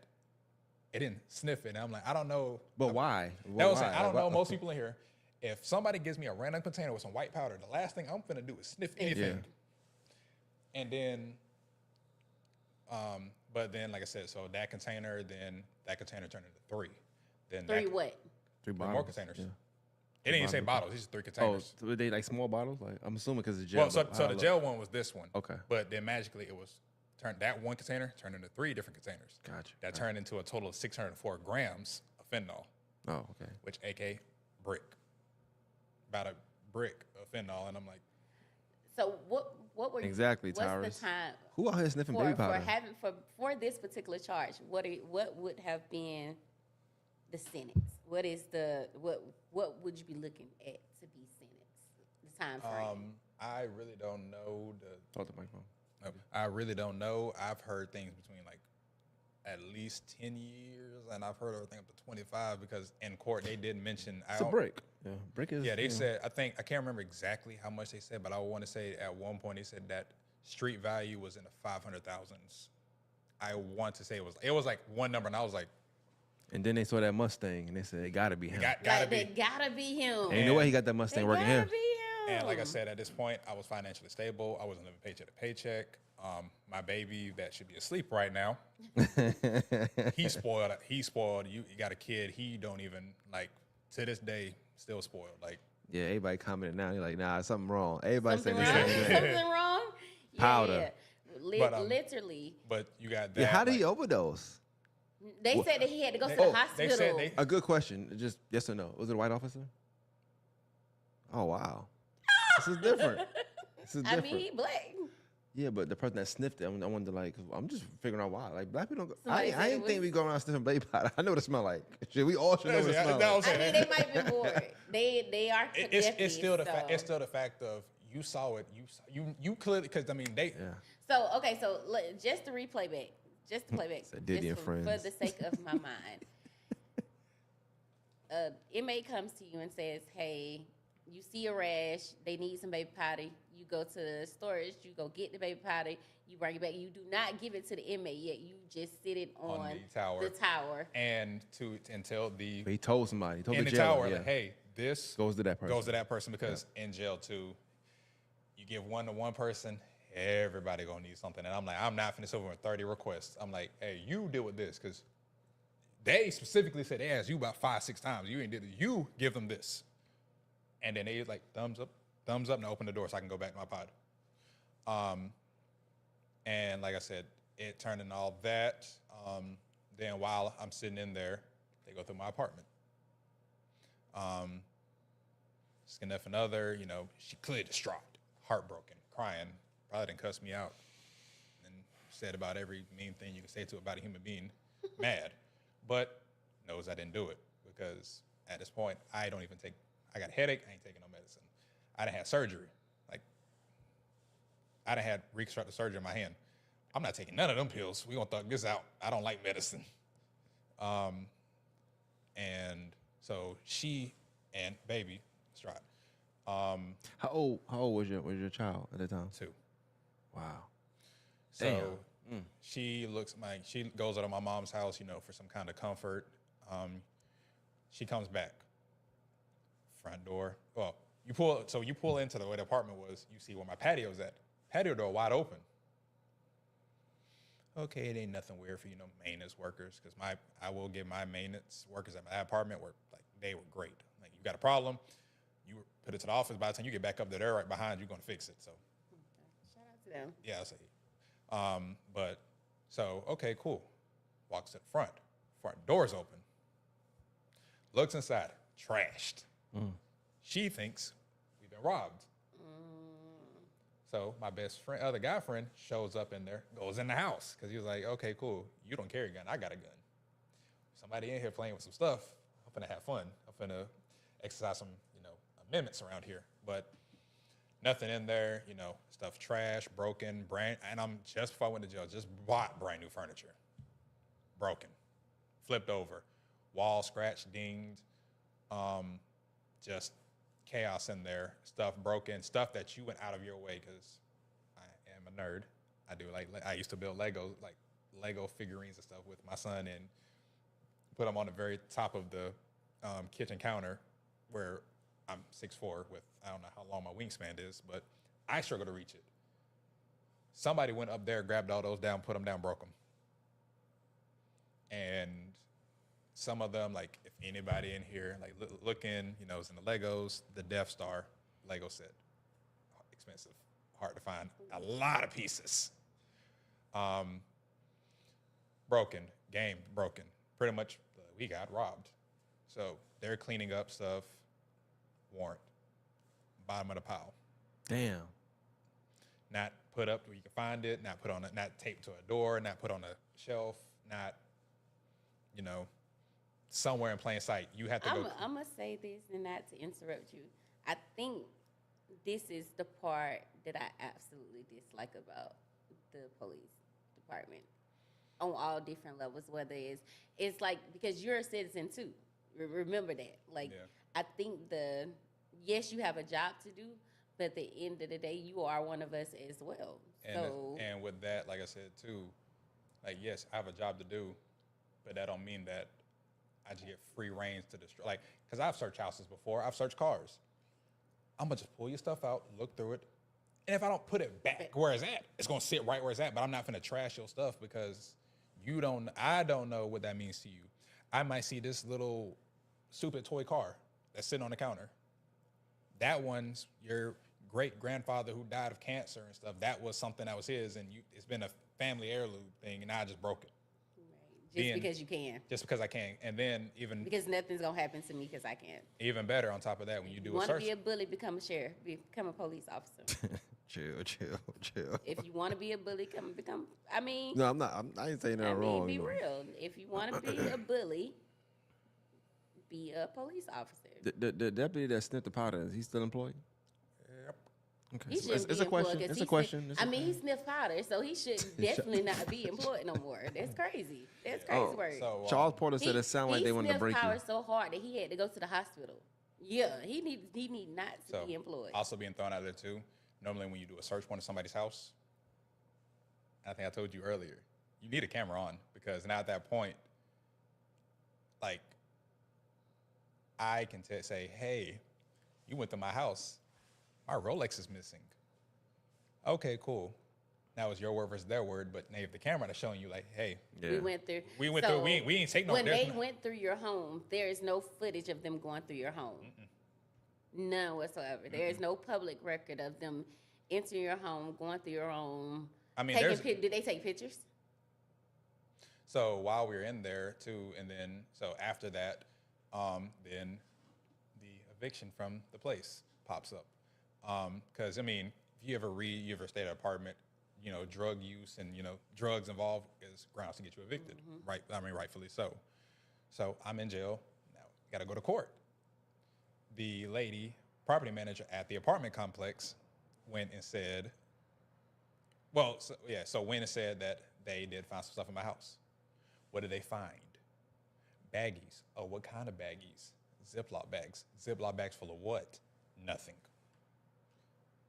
Dang, you can't have Ziploc bags in your house? Nope. If y'all got Ziploc bags in y'all house, y'all drug dealers. So that's crazy. luckily, at first, it was cool. Everybody evicted. Nobody can come back. Like, y'all, bye-bye. Then it was just me. I can't come back.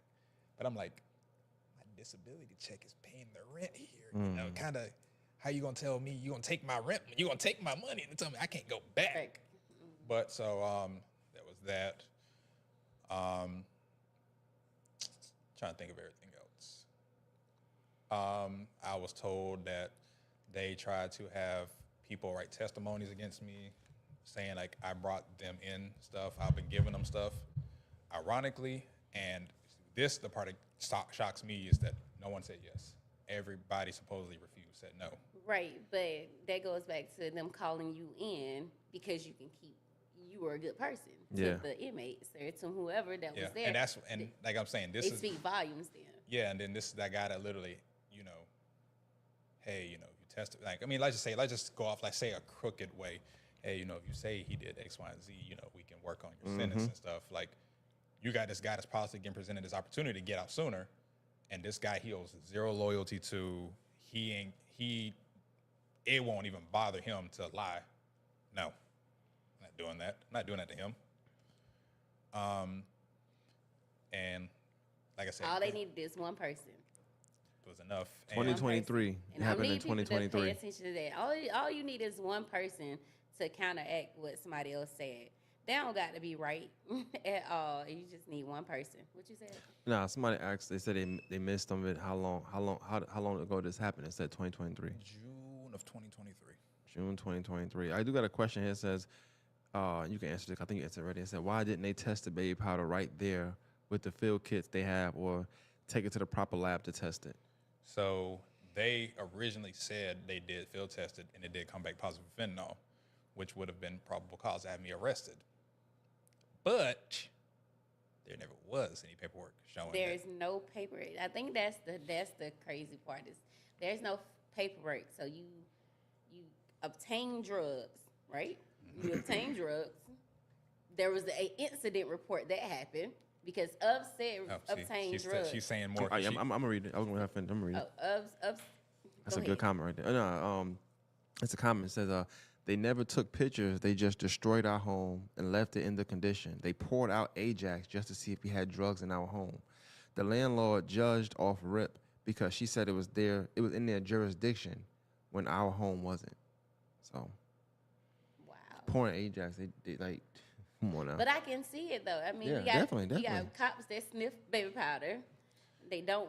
The field test doesn't have any type of black and white documentation attached to it, and yet they say, "Oh, well, why y'all don't trust the sheriff office, or why you don't trust the police? You don't trust people because of things like this." And this is just one that's out loud. But if it's And this is that situation too where, and I've explained to people because I don't know if I told you or not, I am a cop again. really, I am a. Shout I'll out to get. you. That's a question. I was Congratulations. gonna skip it. They said, "Will you go back to law enforcement?" You're brave. You're a brave. I am a man. cop. So Oh. I'll fast forward. I'll fast forward a little bit. So I got out of jail. You know, past the whole depression stuff. Getting I'm getting myself back together. Right. I had a really close buddy. He said say his name. I'm not gonna say his. You know what? I don't care.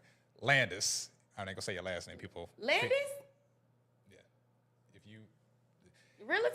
No. He ain't a realtor. He's a cop. But he pretty much we were in mandate together. We clicked off rip. Like this is a southern like.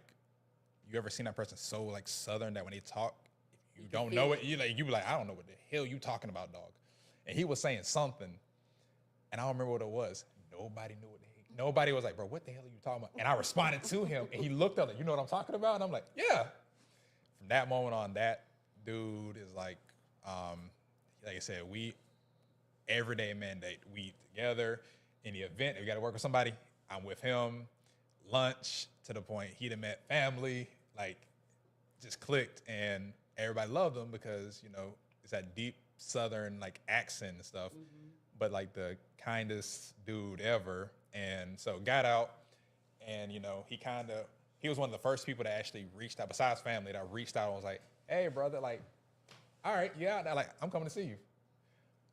Minus another guy I'm talking about, he was at work. Heard I got out.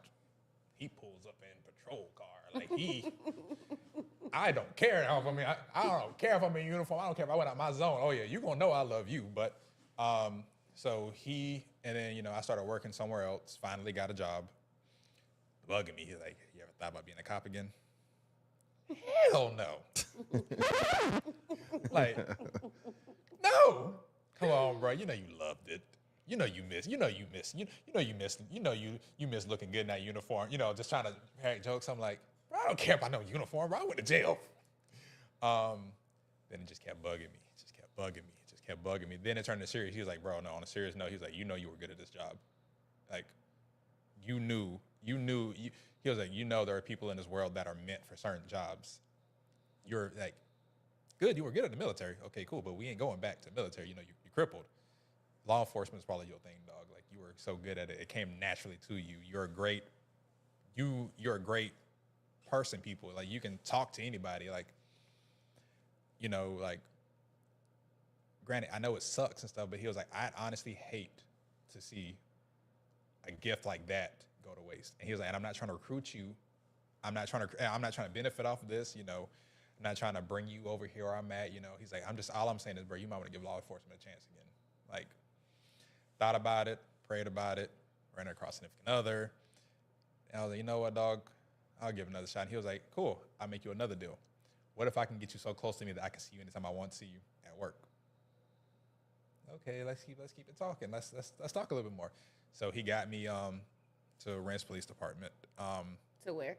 Oh, Ren's. Okay, Ren's, clap it up for okay. Ren's, y'all. Come on, Ren's. Ren's is Shout cool, out man. Ren's. And like I said, I appreciate them too, because the chief there looked past all allegations, was like, hey, look, you know. And like I said, my buddy stuck his neck out, and him and me had this whole conversation. He was like, he don't stick his neck out for nobody. He will not risk, like, his name is everything to him. He is not putting his name on the line.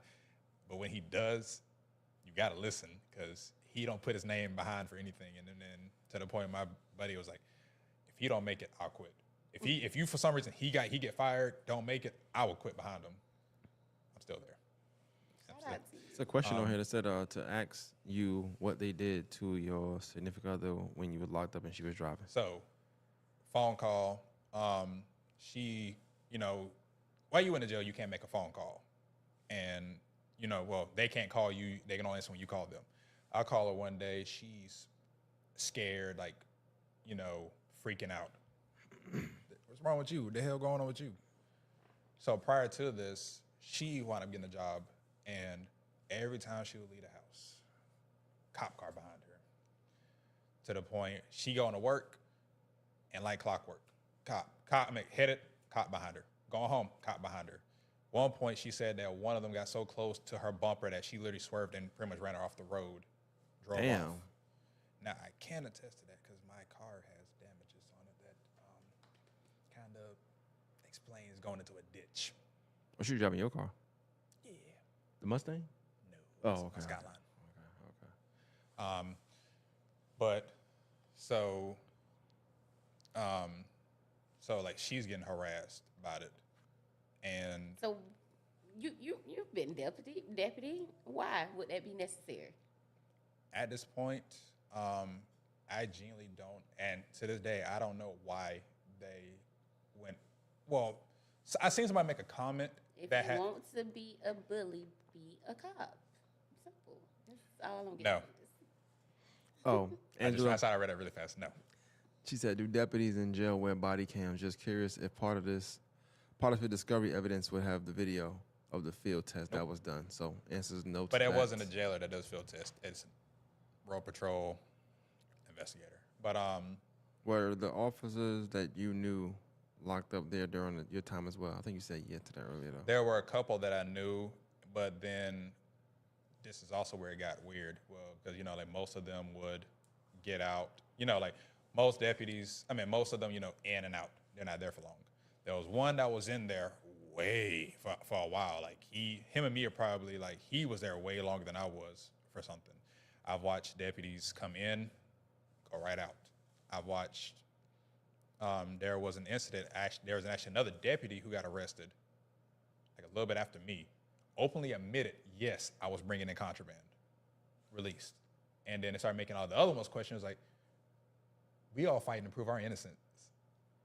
He admits, gets out. So it was like, so why did, like, he get out for admitting he did this? Was he white? No. He actually almost resembles me. To a point where somebody was like, be really ironic if they confuse both of y'all. You know what? I probably said yes Ooh. too. For this, yes, I did do that. This small one, I did that. That fentanyl though, that's that guy over there. That's Trust that me. nigga right I there. saw him do it. I seen him. that could be the mindset. Like, No, something right. this small. Yeah, I did that. Yeah, But definitely. to this definitely. day, like I said, I don't understand why. And I've heard people say, like, I had somebody reading my comment was like, I've had people say because you were young, black, and you were had your head on straight. People, and I'm not trying to pull the race card, hate it with a passion, but some people, like, they just hate to see black people doing better than other people. And they were like, you gotta think about it. You're early 20s with your dream Nice car. With your dream, and it's not even like just a nice car. This is a car that you would have invested $80,000-$90,000 into. Everything on this car has been changed to the point where, you know, there was nothing else to do on the car. Like, I ran out of stuff to do on the car. There's nothing else I can change. The only thing I can change is the color. Where's the car? So it got out. Well, so backtrack with the car a little bit. Got out of jail. Well, so let's head it back. So after they did the investigation, turned the car. Okay, cool. Who do you want to turn your property over to? My car. Clearly, turn it over to my significant other. Granted, she can't drive a stick and/or a 1,000 horsepower Mustang. But we had a buddy that I trusted to do it, but she was just gonna sign the paperwork and he was gonna get it. They show up to get the car gone. Is the car gone? Car gone. Car don't exist no more. Then later on that night, I get on the phone with her. Hey, who'd you have come pick up the car? You. What you mean? Like, anybody else driving my car? Except you and the other homeboy. Y'all the only ones touching this car.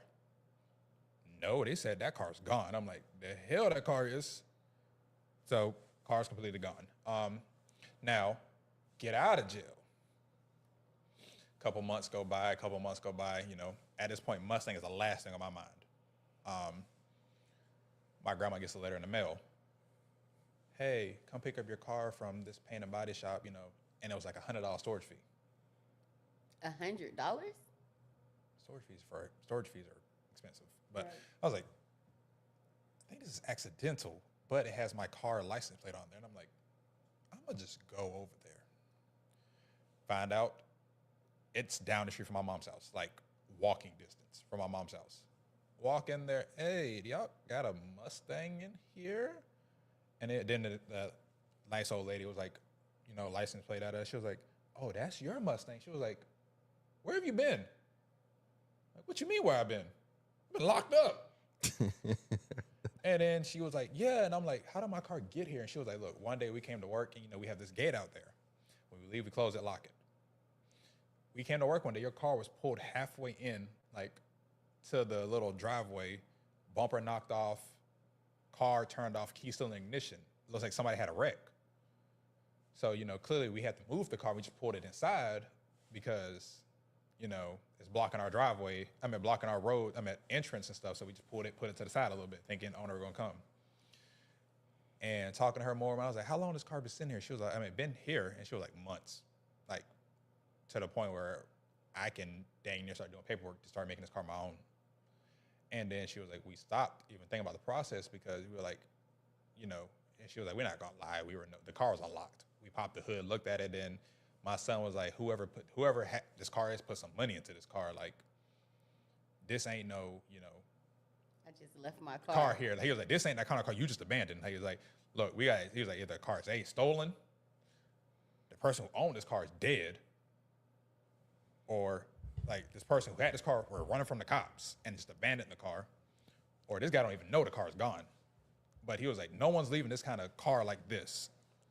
And so, and I was telling them about the situation, They were nice. They moved my car away from the front and tucked it in the back. They were like, we don't know who put this car here. They might come back for it, but all we're gonna put it over here beside our door, right where a camera's facing directly at it. Like, this car is being monitored at all times. Then I was like, okay. And now, you know, I was like, hey, you know, this paper says like $100 for the storage fee. And she was like, that was months ago, like when this car first got here. Oh, how much is it to get the car out of storage? $17,000. $17,000? So I'm sitting over here like, bro, what the hell do you, and no fault to them. It's no fault to them because,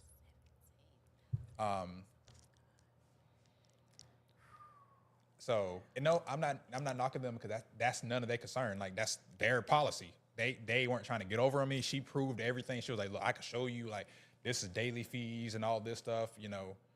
And then, granted, she was like, we did have to tow the car because the car wasn't starting. So we did have to put on the tow truck, and I gotta charge you for the tow truck fee.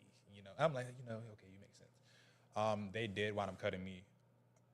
Well, at that point, I ain't got $17,000 in my name right now. Like, and then I was like, okay, can we like, and I'm at tax time coming around. Can we, I'll just use my taxes for it. She was like, okay, cool. And she was like, look, I feel really bad for you. Me and my son talked. We can't take advantage of you. She was like, but we can also let it go for free. And then she was like, and at this point, I want my car back. I know my car exists now. Like, I know it. I can get it back. And I was like, she was like, look, this 10,000 work. And then she was, 10,000. But if she would have kept tallying up until the day I got my car, it was going to be way more than that 17K. So she stopped it. Like, and she was like, we're going to take a loss. It's taking up storage space, And I was like, okay, cool.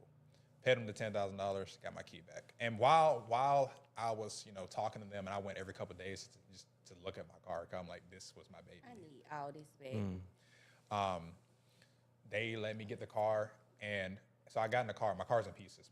Bumper hanging off, window cracked. I just put brand new tires on this car, and for anybody that knows high horsepower cars, you don't put your cheap tires. Like, we talking about $500-$600 tires per tire on there. So finally get the car started. Wires have been snatched out my car because I have like gauges and stuff like that. Wires have been purposely like, you went out your way to rip these wires. So, kind of rigging stuff just to get it started. Gas tank dry.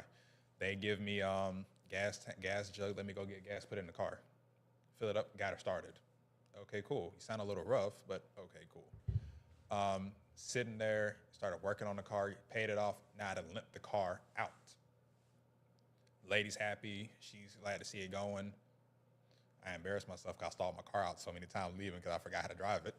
Forgot how to drive it. My clutch wasn't no joke, and months and months of not mashing a very heavy clutch, and you trying to do it again, you stall out. So I limped it to my mom's house. While on the way there, I stopped by a gas station that was like right in front of her. Fill it up, put full tank of gas in. Driving back, man, this car reeks of gas, like bad. Like, gee, I know my exhaust ain't probably the most best for the environment. Get to the house. Then at the time I was in a car club that had, is a big warehouse kind of thing. I'm drive the car over there, just trying to put some miles, clear everything up, just check everything out. I come to a light. I try to stop. Car keeps going. Point, snatch e-brake. Now I'm freaking out. I'm like, what you mean? Like I'm freaking out now. I'm like, you ain't stopping. Now, but then start limping in there. And then at this point, the little car club had a bunch of people. We got like 60, 70 people out there. They all just started screaming because they were like, he ain't getting out. Like, don't get me wrong, they all supported me, but everything, you got thrown out there and nobody else knows. He ain't getting out. Now here he goes popping back up with the car. Now the car looks rough. So we sitting there, and these guys are like, hey, bro, my car ain't stopping. They pull it in the little shop. They go, brakes are done. There are no brakes. Rotors glazed, and pretty much anybody who knows what glazed means, high speeds slamming on the brakes. And there was a buddy there who actually works with like brake manufacturers, and he deals like high performance cars and stuff. He said the only way to get these brakes to this point that they were, he was like, we're talking 170 mile an hour and then braking. Like your car, like he's like, you ever seen the race videos? A race video when they're mashing the brakes and things glow. He was like, do that several times over and over and over. And he's like, that's how it happened to this car. Then we pulling the car apart, looking at it, pull my back seat over, my fuel pump is at. My fuel pump lines are barely connected. They're just touching enough to get enough fuel to circulate, but I'm sitting pretty much in a giant tub of gas. Then, damage to the car. It pretty much, like I said, got the car back, all those damages. Car wasn't running for a while. Then You paid $10,000 to get your car out. Only Can't even drive Just to it get out. pissed off. It's not even drive. It's not even So drivable. just to get pissed off. yeah. 10K. So then, like I said, later on down the line, still car ain't running. Kind of put it off to the side because had other things I need to worry about. I got the car back. We good. Then one day, I go to work. Come back, car repoed. Call bank. Because we have not received any contact from you. I'm in jail. Yeah, and I'm like, okay, well, how do we resolve this issue? How do I get my car back? Well, Just after you pay $10,000, your car gets revoked. Oh God. then how can you get this? How can I get this car back? Like, what do I got to do to get this car back? Well, the only way you're going to pay it all off at once. Okay, how much? $8K. In my head, I'm like, you got to be kidding me. I'm like, I just beat an $18,000 charge for me to dump another, but I ain't got it. Credit score also tanked. When I got locked up, my credit score was like 740. Like, I can take out loans because I want to. Got out of jail, my credit score's in the threes. Everything then dropped. Everything just that. Falling behind. To this point, since this incident, I got my credit score up to 500. So, I mean, it's positive, but, you got all this time of negative stuff and then not even including the time, no job. So, for years of, hey, no payments, or do I go and do I pay this bill, or do I try to go back and put some money toward this thing that's in collections now? Clearly, I'm going to take care of, like, at this point, I'm screwed already. I'm paying these bills so I can keep where I'm staying at. So car is gone, and I'm trying to think. So backtracking a little bit more. So we eventually, while in there, talking to a lawyer request, okay, cool. Well, hey, test results, did they ever send it out to GBI or anything to get tested? Which, protocol, like, you send it out. He asked, never been sent. So why are they holding on to this and not getting it tested? Because I'm like, if they would have tested this, like, cool, field test. Field tests can fail. I've had field tests fail in front of me. I've literally wiped my finger across a swab before, and it tested positive for cocaine. Haven't touched cocaine, but its field tests aren't 100% accurate. Yeah, right. So he reaches out to them, magically now gets sent to GBI. After how long now? How long is this now? I didn't get so I went to jail in June. I didn't get the result back from them until September. So you got that whole period of nothing getting sent out there. They sent it back. It is negative for everything. It is literally baby powder. And whatever those 604 grams were, came back negative for everything. Then, after that, they still try to keep me in jail. They still use field tests, even with them being inaccurate as It's keeping someone in. Field It's enough for test probable cause. It's enough for probable cause. Yeah. But it's not a end-all, be-all. You automatically have to send it up to get somewhere, get it tested by an actual, like, drug analyst. Like, I don't know how they do that thing over there, but one is just enough to prove that you probably had something, and it's enough for me to arrest you. But it has to get sent over to these people so that you can get an actual accurate test. Did you go ahead and get a lawyer after the first few times? Okay. I was wondering that because you said you called them and Reached out, got one. And what was your reasoning? Like, what made you just were gonna get a lawyer? still in jail? No, you're out of jail when. Yeah, he went you get back. the car He went backwards out. just Okay, now. okay. Yeah. So I got to the point where everybody kept saying, you need a lawyer. Like this, and inmates are recommending it. Like, look, something ain't, like, this ain't adding up. Like, something's like, and even some people are like, hey, look, we're just going to put our faith into you telling the whole exact truth. Something ain't adding up here. You might want to holler at a lawyer. So someone reached out, got the lawyer, and inmate communication, he busted his butt to get me out. And What day you left the jail? I don't even remember. Was it cold? Was it? Yes, it was cold. I do remember, apparently going up for a bond. I was going for another bond hearing. Sitting in the cell, to get transported. And I think I had to be there at like 9 or 10. I don't remember exactly what time. I went, jailer said, hey, what time is it? It's 1 p.m. Bro, I missed my court date. I'm like, oh, great, y'all set me up for failure. Damn. So I'm mad in there, handcuffed and stuff. Then somebody come get me, all right, we're taking you back. All right, cool. Walking back. And I don't know who this jailer is. I've never seen him in my life. And he literally looks at me. He was like, congrats, you got a bond. I run to the phone, call significant other. Significant other ain't answering the phone. Call a mom. I done call sister. I'm like, somebody better answer this phone. All right. Then wound up calling significant other again. She was like, we already paid it. Apparently, according to her, when they said the amount, they're like, he's getting a bond, and then said the amount. She turned around and walked off. She didn't even let nobody finish. She was like, that's all I needed to hear. And pretty much, I think lawyer said, he was like, he turned around and looked at her. All he saw was the door swinging closed, and like you see her little legs gone. He like, Shout out to her. he didn't even give it no time. So Come on, Pooh. Shout out to the woman. So you bonded Come out. on. yeah, so I still had to because it was still, it wasn't dismissed or nothing. Even when the GBI stuff came back, Yeah, as it was negative, still- they still like, no, you brought something, or they just was like, what a process is, you got to be With, here. with even all though- this stuff that was going on, like the lack of evidence and X, Y, and Z, they were like, we're just going to give you a bond right now. Okay. That And then allows you to get out of jail. okay. So then I'm trying to think. So then now I'm out. I'm sitting at my mom's house. Lawyer calls. Hey, they want you to plead down to a misdemeanor. Everything will be a misdemeanor. Everything will be a misdemeanor. How long? Like how long? So after like, you bonded out, how long from the call Like you pretty engaged? much right afterwards. Damn. Like, hey, they want you to plead to just. They said they'll take everything from a felony. They're going to be a misdemeanor. My little dramatic pause. Hell no.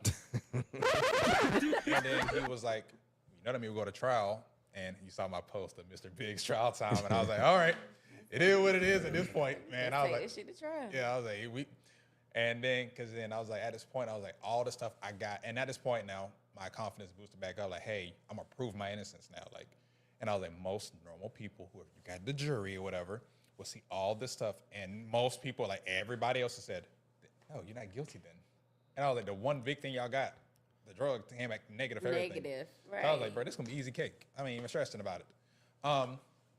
So it was like, oh, I can't remember the day. He was like, okay, this following, it's going to be one of these Mondays. Okay, cool. That Sunday, sleep, woken up. Hey, Mr. Mahoney, we got trial tomorrow. Yeah. Nervous? Yeah, I'm nervous. I'm scared. Kind of like at this point, since I just snapped out everything, whatever happens, this is gonna be the max punishment. So I'm like, this fails, it's done.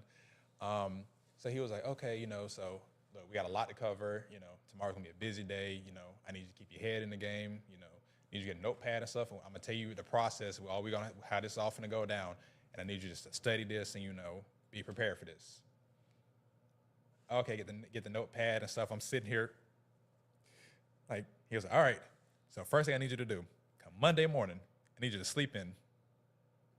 I cussed my lawyer out right after that. What do you mean?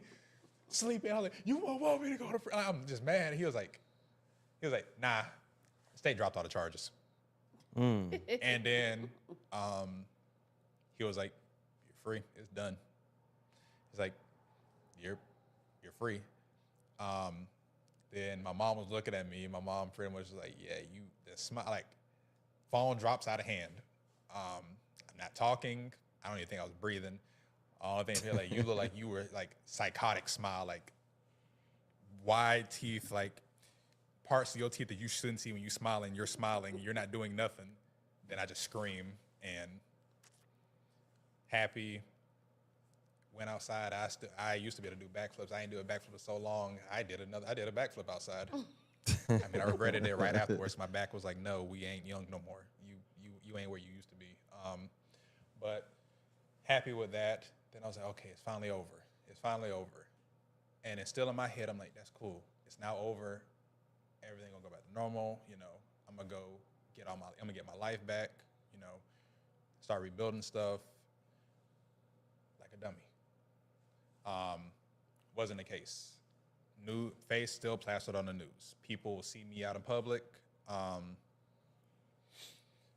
People will still see me out in public. You can tell, like, the little side-eye glances. I would be out there, and other Richmond County deputies, you would kind of be in Walmart, and then it's like, now y'all following me. Now y'all are like deputies that I'm like, why are you on the toy aisle? You ain't got no kids. I know you. I walked over here to the toy aisle to see you. Here you are looking at My Little Pony. I'm like, you ain't got no kids in general. Did you get your bond back? Would you ever get your bond back? What? They dismissed. So whenever you do bond, you have to pay 10% of wherever it is to a bonds person. Unless you pay the whole thing. Unless you pay the whole thing back. So that 10% they keep off rip. So just a question here. I don't know if you can answer that. Said, was there a sheriff board that was held? A sheriff board? Yes, Eric Gaines asking that question. Sheriff Merit Board, he means. Sheriff Merit Board. He just said he really curious to know if there was and how the process went. That's all. Probably wasn't. It don't sound like they did any kind of dig like meeting stuff. They just kind of just said. Yeah, I would I say feel like it's like some type of ethics committee or something like that. yeah, like it's not like somebody meets that and discusses exists. your stuff. Like whether or not certain things that's being done in a jailhouse are appropriate. Yeah. For the most part. So got out, started getting stuff back together. Then it came to the time where like, hey, you know, get your last little bit of property. Your phone we took. Oh my bad. Why they searched the house? They took my iPhone, took her iPhone. My baby had a tablet, I believe, and there was another iPhone. And I had an old Android with a cracked screen, a shattered screen that I had like my phone from high school. They took all those. So I went back after getting out. They gave me back everything but my phone. So then I was like, hey, can I get my phone back? No, they still holding for investigation. I was like, what investigation? My charges dropped. And we done. No, still okay, cool. You know, play these games. Call lawyer. Lawyer's like, go back in there. He's like, hold on. I'll call you right back. Go back in there. Go get that phone. And let me know if they won't give it to you. Oh, okay. Went back in there. Whoever, different person now, walks on my phone. That individual who gave me that phone was the only person who said, I'm sorry. And even with that sorry, it was the look of guilt behind it. Like, I can't look at you. Right, because you're trying. Like, it like, I believe it was a genuine apology, but it was also guilt-ridden. Like, head down, like, you looking down, like, hey, bro, I'm sorry. Like, yeah, because the stuff that we do over here be fucked up. And like I said, at the end of the day, a lot of people was like, because you were too good at your job, because, you know, successful young black man. I've heard the fact that you just rubbed somebody the wrong way. I've heard like people are envious. I've heard one person do the crazy conspiracy theory is like, what was he on to catching? What was he on the like thing of like discovering? Like, was he about to do this drug bust? Who's about to bring drugs in? Like, was he about to find this and they had to shut him down? I'm like, hey, we watching too much TV. This ain't that. This too much TV. I'm like, I would love for that to be the situation, but no. It is a question on here though could you say you cleared? It said after you was cleared of charges. Nope. Did Roundtree offer an apology? Nope. Only time I got any kind of apology was that random person that handed me my phone back. I have not got an apology. It's nothing. Pretty much. Do you feel like they would even consider giving an apology because they feel like they were just doing their job? Even with their job, like there's checks and balances across the world. That is just how it exists. In the police department, everything has a checks and balances. Even with their checks and balances continuously failing. Continuously failing. So I will say, and I heard my lawyer say this, and it actually get a point. Justice system is not perfect at all because it is ran by humans. Human beings everybody got their prejudice. Like, you got that one thing that you don't like, I got that thing I don't like. And we as humans have flaws. It's not gonna be perfect. It's never going to be perfect.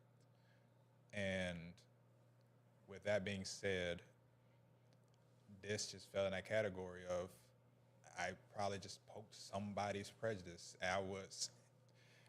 Suffering, like, I mean, like, and I get you poking. I ain't gonna even say poking the bear because I get it. And I know as white people, we look for ways to make the light, find the light in the darkness. That's what we do. We go look instead of it being just clear cut, because it shouldn't have to be like that. Like, I shouldn't have to just be me. Just being me means that you are going to do something to harm me because you don't like the fact that either I'm doing better than you or I just do this better or whatever it may be. It just doesn't make sense. But I get us, we as black people, we always justify wrongdoing to us. We just do. We find a way to find a silver lining in it. And I guess this is the silver lining of And it's all flawed, is not, but that's the whole to prevent the flaw, because this is such a serious thing. Like it's one of those things that you really can't be too flawed in it. Despite people saying that it's humans and emotions and all that other but stuff. it's still the thing is like it's like that. Some jobs you can have a bad day. Like McDonald's, I can have a bad day and get your order wrong. A pilot can't have a bad day because he's gonna kill. He's gonna look what he's gonna happen. And these are one of that job like. This is one of those jobs you cannot have a bad day. You can't have a bad day because your can't bad. get it wrong. Yeah, your bad, and I mean it's gonna happen, but most of the time you having a bad day or you making mistakes can be easily fixed. But when you sit over here and then practically ruined somebody's life for whatever reason, and honestly, whatever reason you got ain't a good enough reason for me. I'm sorry, not sorry. I'm not even trying. Like, don't get me wrong. I'm a very forgiving person. I've let a lot of things in my life go. This I'm not letting go because, like, why? Like, what reason would you have had? And you want me to believe that all these months, up until this point, that nobody be like, hey, we did wrong. We got to fix it. Like, nobody opened their mouth. And don't get me wrong, the newest sheriff, like, my personal opinion, doing a great job. Like, Has he apologized to You you? would have loved to work up under him. honestly, I would have. Now, am I going to? No. Richmond County, you're done. Has he reached out to you? Rich County is done. No, he hasn't. But then it's that thing of like, and I've even mentioned before, like, I feel so bad because he's doing such a good job. In my personal opinion, I would have loved like to work under you. Once again, I'm not working for Richmond County again. Don't even bother asking. I would have loved to, and it's like it's crappy because you're doing such a good job, but you got to answer to somebody else's mistake. But I'm like, but I'm also not going to sit over here and be like, oh well, I don't want to ruin what he got. At this point, somebody gonna answer to this. I need somebody to sit down and explain to me why was it me? Why wasn't this found? Why wasn't this figured out sooner? Why? And now, not saying y'all or anything, but why did it take for me to make this post to get this kind of attention? I'm gonna be honest with you. I'll be honest. When I saw the picture, I'm not gonna say I thought you did it. Yeah. I'm not gonna lie to you. I mean, you tagged the jail report too. Why you tagged the jail report in your post? Just the post you made, and I don't think it's there no more. But speaking of them, I don't bring them up. But that thing she said, those are the people that were talking about the jails every other week. So I thought y'all was the ones messing the jail up. It sounded like it was y'all, meaning the officers and deputies. And I mean, also on that too, you know, good news doesn't sell like that. Good news don't sell like that. Everybody, and then everybody in this world. A lot of people they love to see cops fail. They love it. That gets their true. They get their kick off of seeing cops fail because cops have for how long have been the corrupt ones, the bad guys. The stories that like my face has been blown up. People telling stories. I seen a comment on one of them was like her son or somebody just got beat up in the jail. Like Deputy Elliott. She said that. I didn't want to say it, but she said it. Yeah, Deputy Elliott. Deputy Elliott, yeah, something like that. Let me go back to the comment. Yeah, I didn't want to read it out loud. She inboxed us and said that she was looking for a cop who, she was trying to find out who that cop was that beat a person or something like that. Yeah, but Deputy Elliott just beat my son in Richmond County Jail. So, yeah. But not that it was your face that made me say, oh no, he did it, but it was more so the rhetoric around. And then it's a thing about it too. Like, y'all was doing all this stuff. Yeah, it's like, and then you see 10 other cops right before me. Yeah, that like big thing. Yeah, you see, and I fell into that train of these bad cops. And I'm just thinking they doing good work. Like, oh, they getting down there. Yeah, now, yeah. Like it sounds like, hey, we're cracking and we finding the bad guy. We're finding the bad guys, and then now everybody's gonna start questioning. It's like, hey, you said you found the bad guy. He wasn't the bad guy. So what's up with that? Now everything after that point gets questioned. And like I said, I've had people reaching out, like just sharing little bits of stories and stuff like, hey, this happened to me and stuff, random strangers and stuff, telling me like, hey, keep up the good work, don't, and I had one lady, like some old lady, I don't even think you shouldn't even know how to use Facebook. I don't know who you are. You should, like, I seen your profile picture, you should not. I'm glad you lived a long life. I'm glad you did, but you should not know how to use Facebook that well. You went down to the My grandmother know. My great grandmother know how to. Not to the point she was 90. not to the point she using emojis and stuff like she. Oh. But I'm like, and I went through that because like some people have pictures of grandma on there. No, this is an old lady. Like she an old lady. But she was like, I am so sorry for hearing what happened to you and stuff. She was like, I'm praying for you, and she was like, now, and this is the part that stuck to me. She was like, you theoretically like look at what you just caused. Look at the attention that just came behind you on this post, and she was like, you are theoretically, she was like, and I'm pretty sure I'm not the only person reaching out to you. I'm not stupid. Like, people are probably telling you the story. She was like, people are probably entrusting you with their stories because you were the one that made it. You made it out of this. You are capable of texting now, like, are putting out your story. And she's like, you become the voice of the unheard. And then the last little bit, she was like, now with that being said, don't screw up this opportunity. Don't screw up the opportunity. Come on, man. With that, and like I said, I want mine back. I'm sorry, I want it back. I want mine. I want it all back. But even with that being said, I want to use, like, if I do get put on like platforms to be able to talk, share my story, talk about what happened, to be able to like just be the voice and shine light on like, hey, this happened to me, and I'm the cop. What happens to regular people? What happens to the people that ain't a cop, just regular 9-to-5 workers, the people that can't afford, like the people that can't afford a lawyer, the people that took a public defender, the people that literally just had to take the deal. That just took the deal because they wanted this to stop. They just because if it wasn't, your position put you in a great position to not have to take the deal. Yeah. But it's so many people that have to take the deal. And then not and like I've heard other people, like random people, like, bro, I'm giving you props for like, you were mentally strong because I couldn't do it. I couldn't have did it. Like, I would have offed myself. I would have folded. I would have took that plea deal. Like, you sat over here and you put it all out. Like, hey, here's this person. Hey, we can get your life somewhat back. But then you was like, nah, I'm gonna pull it all on the line now. Like, we gonna gamble on this one, and you won.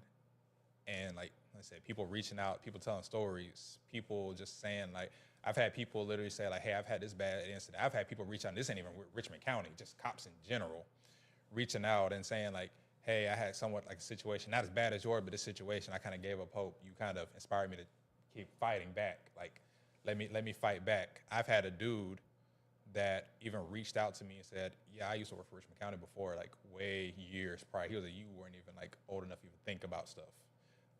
He got screwed over, and he was like, I've been suffering in silence for years, like years. I've been rebuilding. You don't go against the cops. I'm telling you, you don't go against cops. And like I said, and he was like, I'm not gonna lie to you. And this one actually almost made me tear up because I was reading it at work, like, on my little lunch break.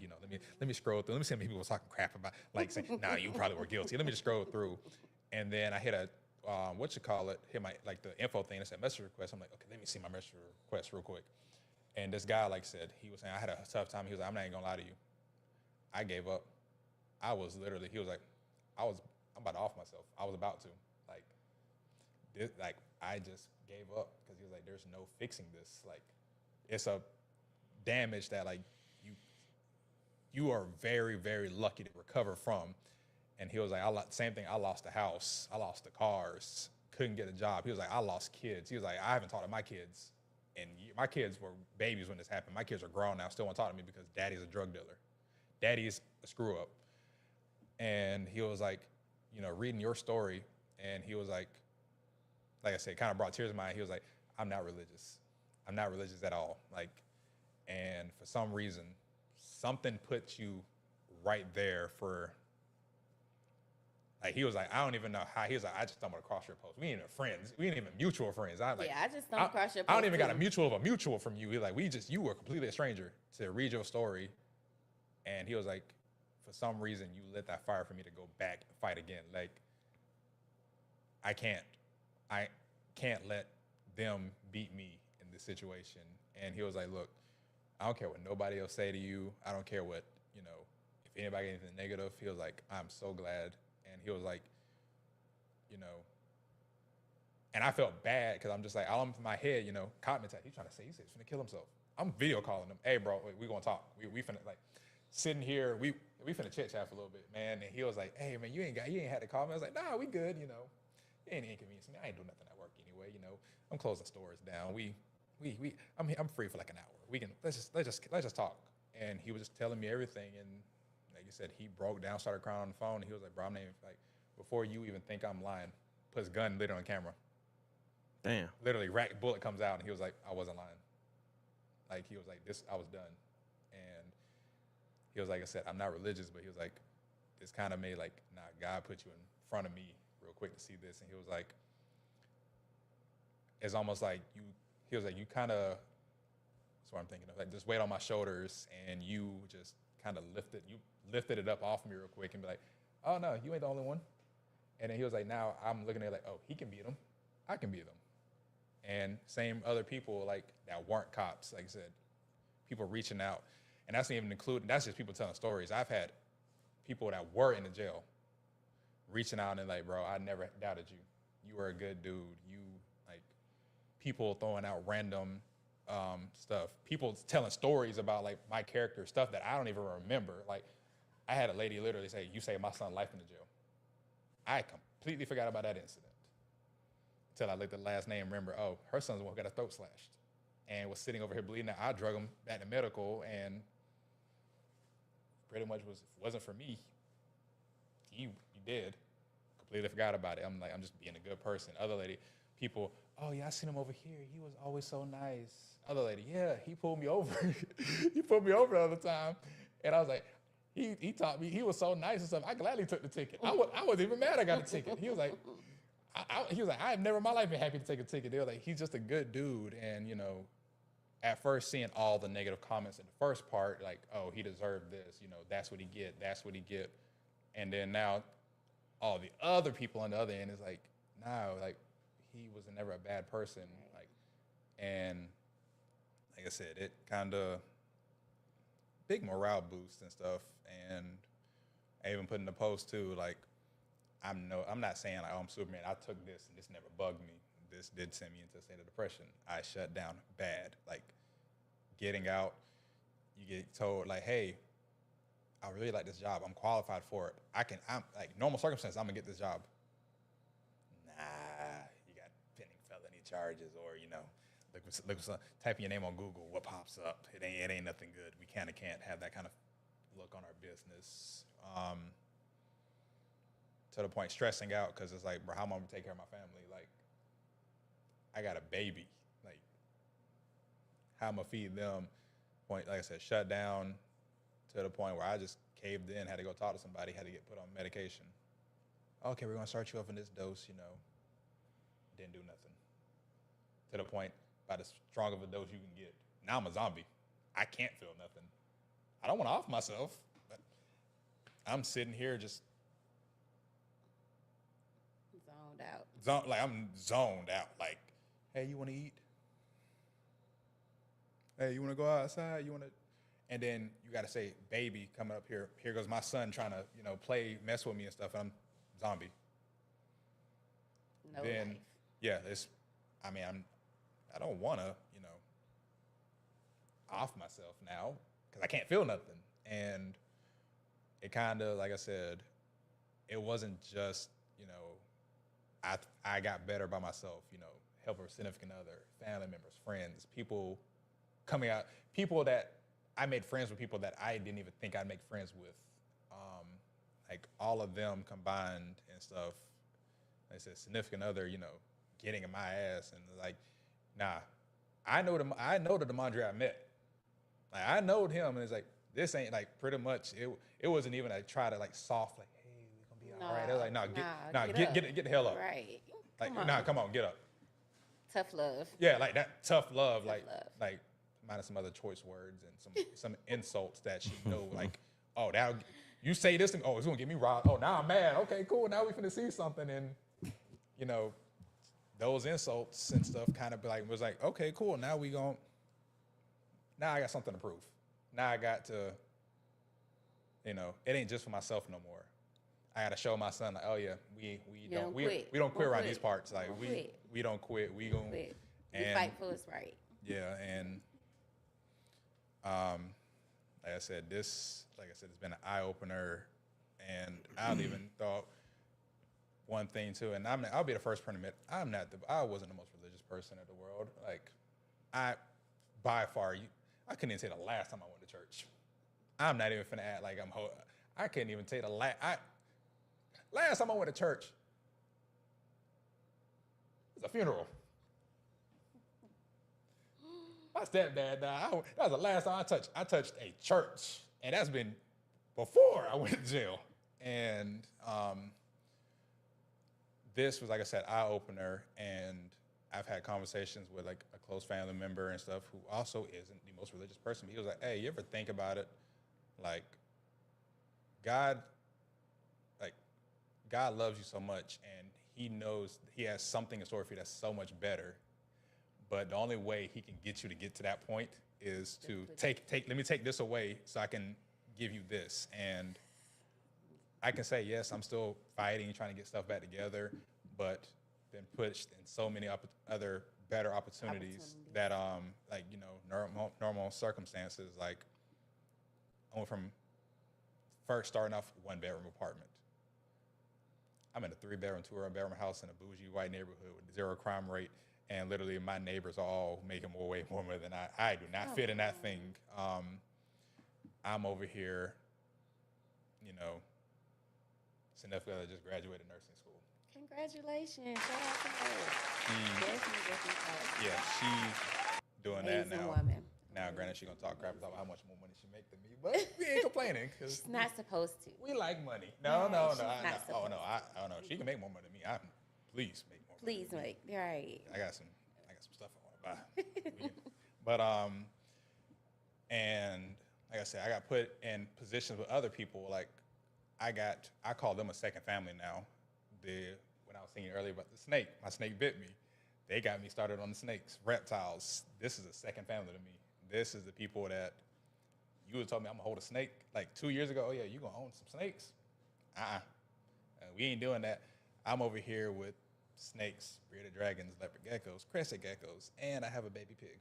If you had some snakes when they came in your house, they wouldn't even fuck with a lot of shit. Now, they probably would have killed them. You think they would have killed the snakes? And at this point, the snake was violent. You opened the tank. You opened the door and shot it. What you mean? I know you say people reach out to you. I want to, because we got to close.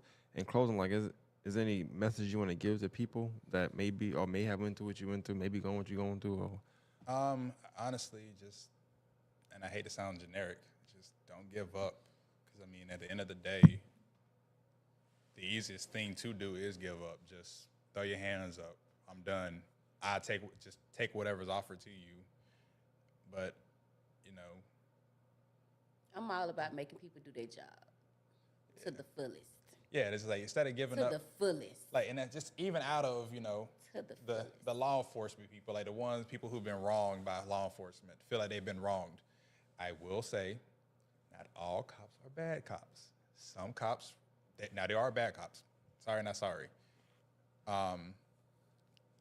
Sorry, not sorry. But there are some cops that literally genuinely are out here to make a difference, want to do the right thing, want to, like, just show the world that, hey, cops are somebody you can depend on. It ain't somebody we got to argue with. We got to fight every single time. All cops are bad. And like I said, it's just, if I can tell anybody anything, it's just don't give up. And like I said, that applies to anybody listening that wronged by law enforcement, anybody that's listening that was just going through a tough time, you know. Like I said, giving up is easy. But then you'd be surprised actually what happens when you speak up and don't give up. So Definitely, man. This was dope. I definitely, like I said, your story is very touching. It's just sad to hear it, you know. And then, but I think you speak on certain parts very well. That I feel like it's sad, and I don't think I could speak on it like in the same manner as you. But And be a cop. And again, Right. granted it's friends, but you know, still. Hey, there's some. I mean, if we want to talk about plans in the future, I am in college going for my bachelor's in forensics because You said that you wanted to go into SWAT. Is that still a SWAT, goal? that SWAT's over with. I'm old It's now. over. I'm old now. You off of that. I got bad knees now. I ain't running no more. No, like I said, and like I said, I'm a firm believer too that, you know, the way to fix things is from the inside. Call it irony, call it just coincidental. You know, you get screwed over by investigators. What's one way I can make sure this never happens again?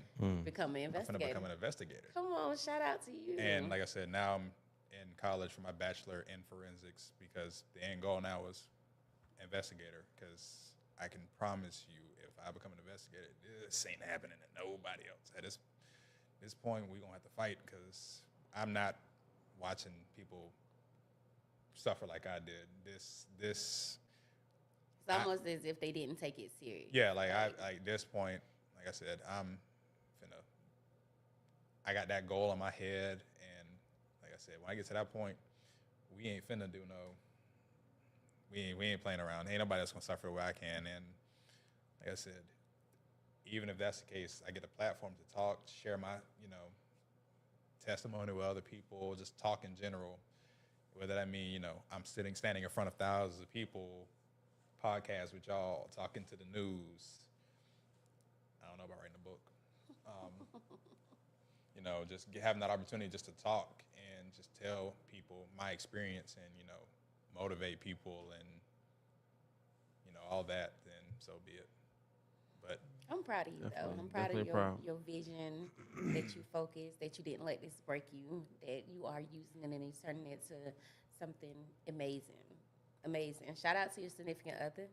Behind every strong man is an even stronger woman. So shout out to her for uplifting you and keeping you in spirit and giving you that push that you needed to get to where you are. And just keep doing you. Like, for real. Like, keep doing you. Don't let it overwhelm you, because taking on other people's problems can be, whew. And the only good side about that is when you had the weight of the world thrown against you. You think you can handle the weight of the world? I think I got enough room on my shoulders to hold a little bit more people and help them out too. Okay. Not everybody's, but I can definitely.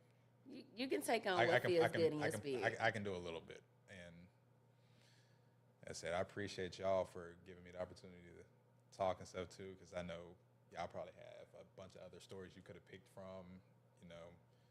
Like I said, appreciate you for reaching out, wanting to give me the opportunity to just talk in general, making me feel welcomed and stuff, and giving me another platform to just talk, share this, let people, inform people, and hopefully, like I said, perfect world, this won't be happening again. But well, you seen a flaw in the system mugshot was crazy though. Yeah, it was a fix crazy it. day. You said what? oh yeah, speaking of that, the everybody mugshot was making fun crazy of that. though. I was big in the waves. I'm gonna go ahead and plead my case on this one here, because I ain't finna keep standing for this one. I was big in the waves. Any waver will tell you. Wolfing. Don't look at the hair now. It's done. Wolfing. I mean, waves is done, but part of waves is wolfing. I worked so much. My barber cussed me out because I kept making appointments. I had to cancel it because I was going to work. Irony of this is, I was leaving to go. When I was getting off work, I was going to a haircut appointment. I was going to that haircut appointment right after that, and they caught me like this. They caught you like that? Yep. Now, to that person that made that joke, said, I mean, what was it? JJ Eyes Fish? I hope you catch a cramp in the nose. That one was foul. That was one question that said to ask him who your attorney was, but you did have a public defender at first, right? Yes, but public offender, Clay ain't working. My attorney is Samuel Emus. Gotcha. She asked that twice. I kind of ignored it the first time, but she watched a lot, so she mean well. Who is it? Dominique. And I will tell people too Look, that. she want to know if it's Yeah, she do. She want to know. And I will also say that prior to I came in here, the news did air my story too, right afterwards. So they kind of more formal thing, but y'all actually got the raw me laughing joke. We do real stuff around here. Yeah, y'all got the real version of that. So whoever that is that asked, and I'm not going to sit over and spell stuff out to you. You go find News 12 and go look for the story. His name is on there. You'll see what it look like and all. Yeah. But now we get the real story here. Man, I appreciate you. Definitely, you know what I'm saying? Thank y'all for watching live. Y'all share it. Y'all hit them up. Y'all send them messages. And y'all stayed on live for 2 hours and 30 minutes. 2:30 on the dot, because I'm about to hit this end 2 hours button. and 30 minutes. Shout out to you So guys. shout out to y'all. We out. Shout out to everybody. Thank you guys so much for tuning in with us again. This isn't a Tuesday live, but it's a Monday live, so we rocking with it this week. Again, happy holidays to everybody, and take care. Anything anybody want to say before we get off? You want to leave them with a good word? They or say he something? overwolf. Ended up looking like a wolf. Yo, What you said? Overwolfed. They said over. Yeah. Nah. Yeah. That was overwolf bad. But if ain't no more questions, All right, yeah, that's it. we good to wrap All right. it up. Hold it down, y'all. Thank you guys.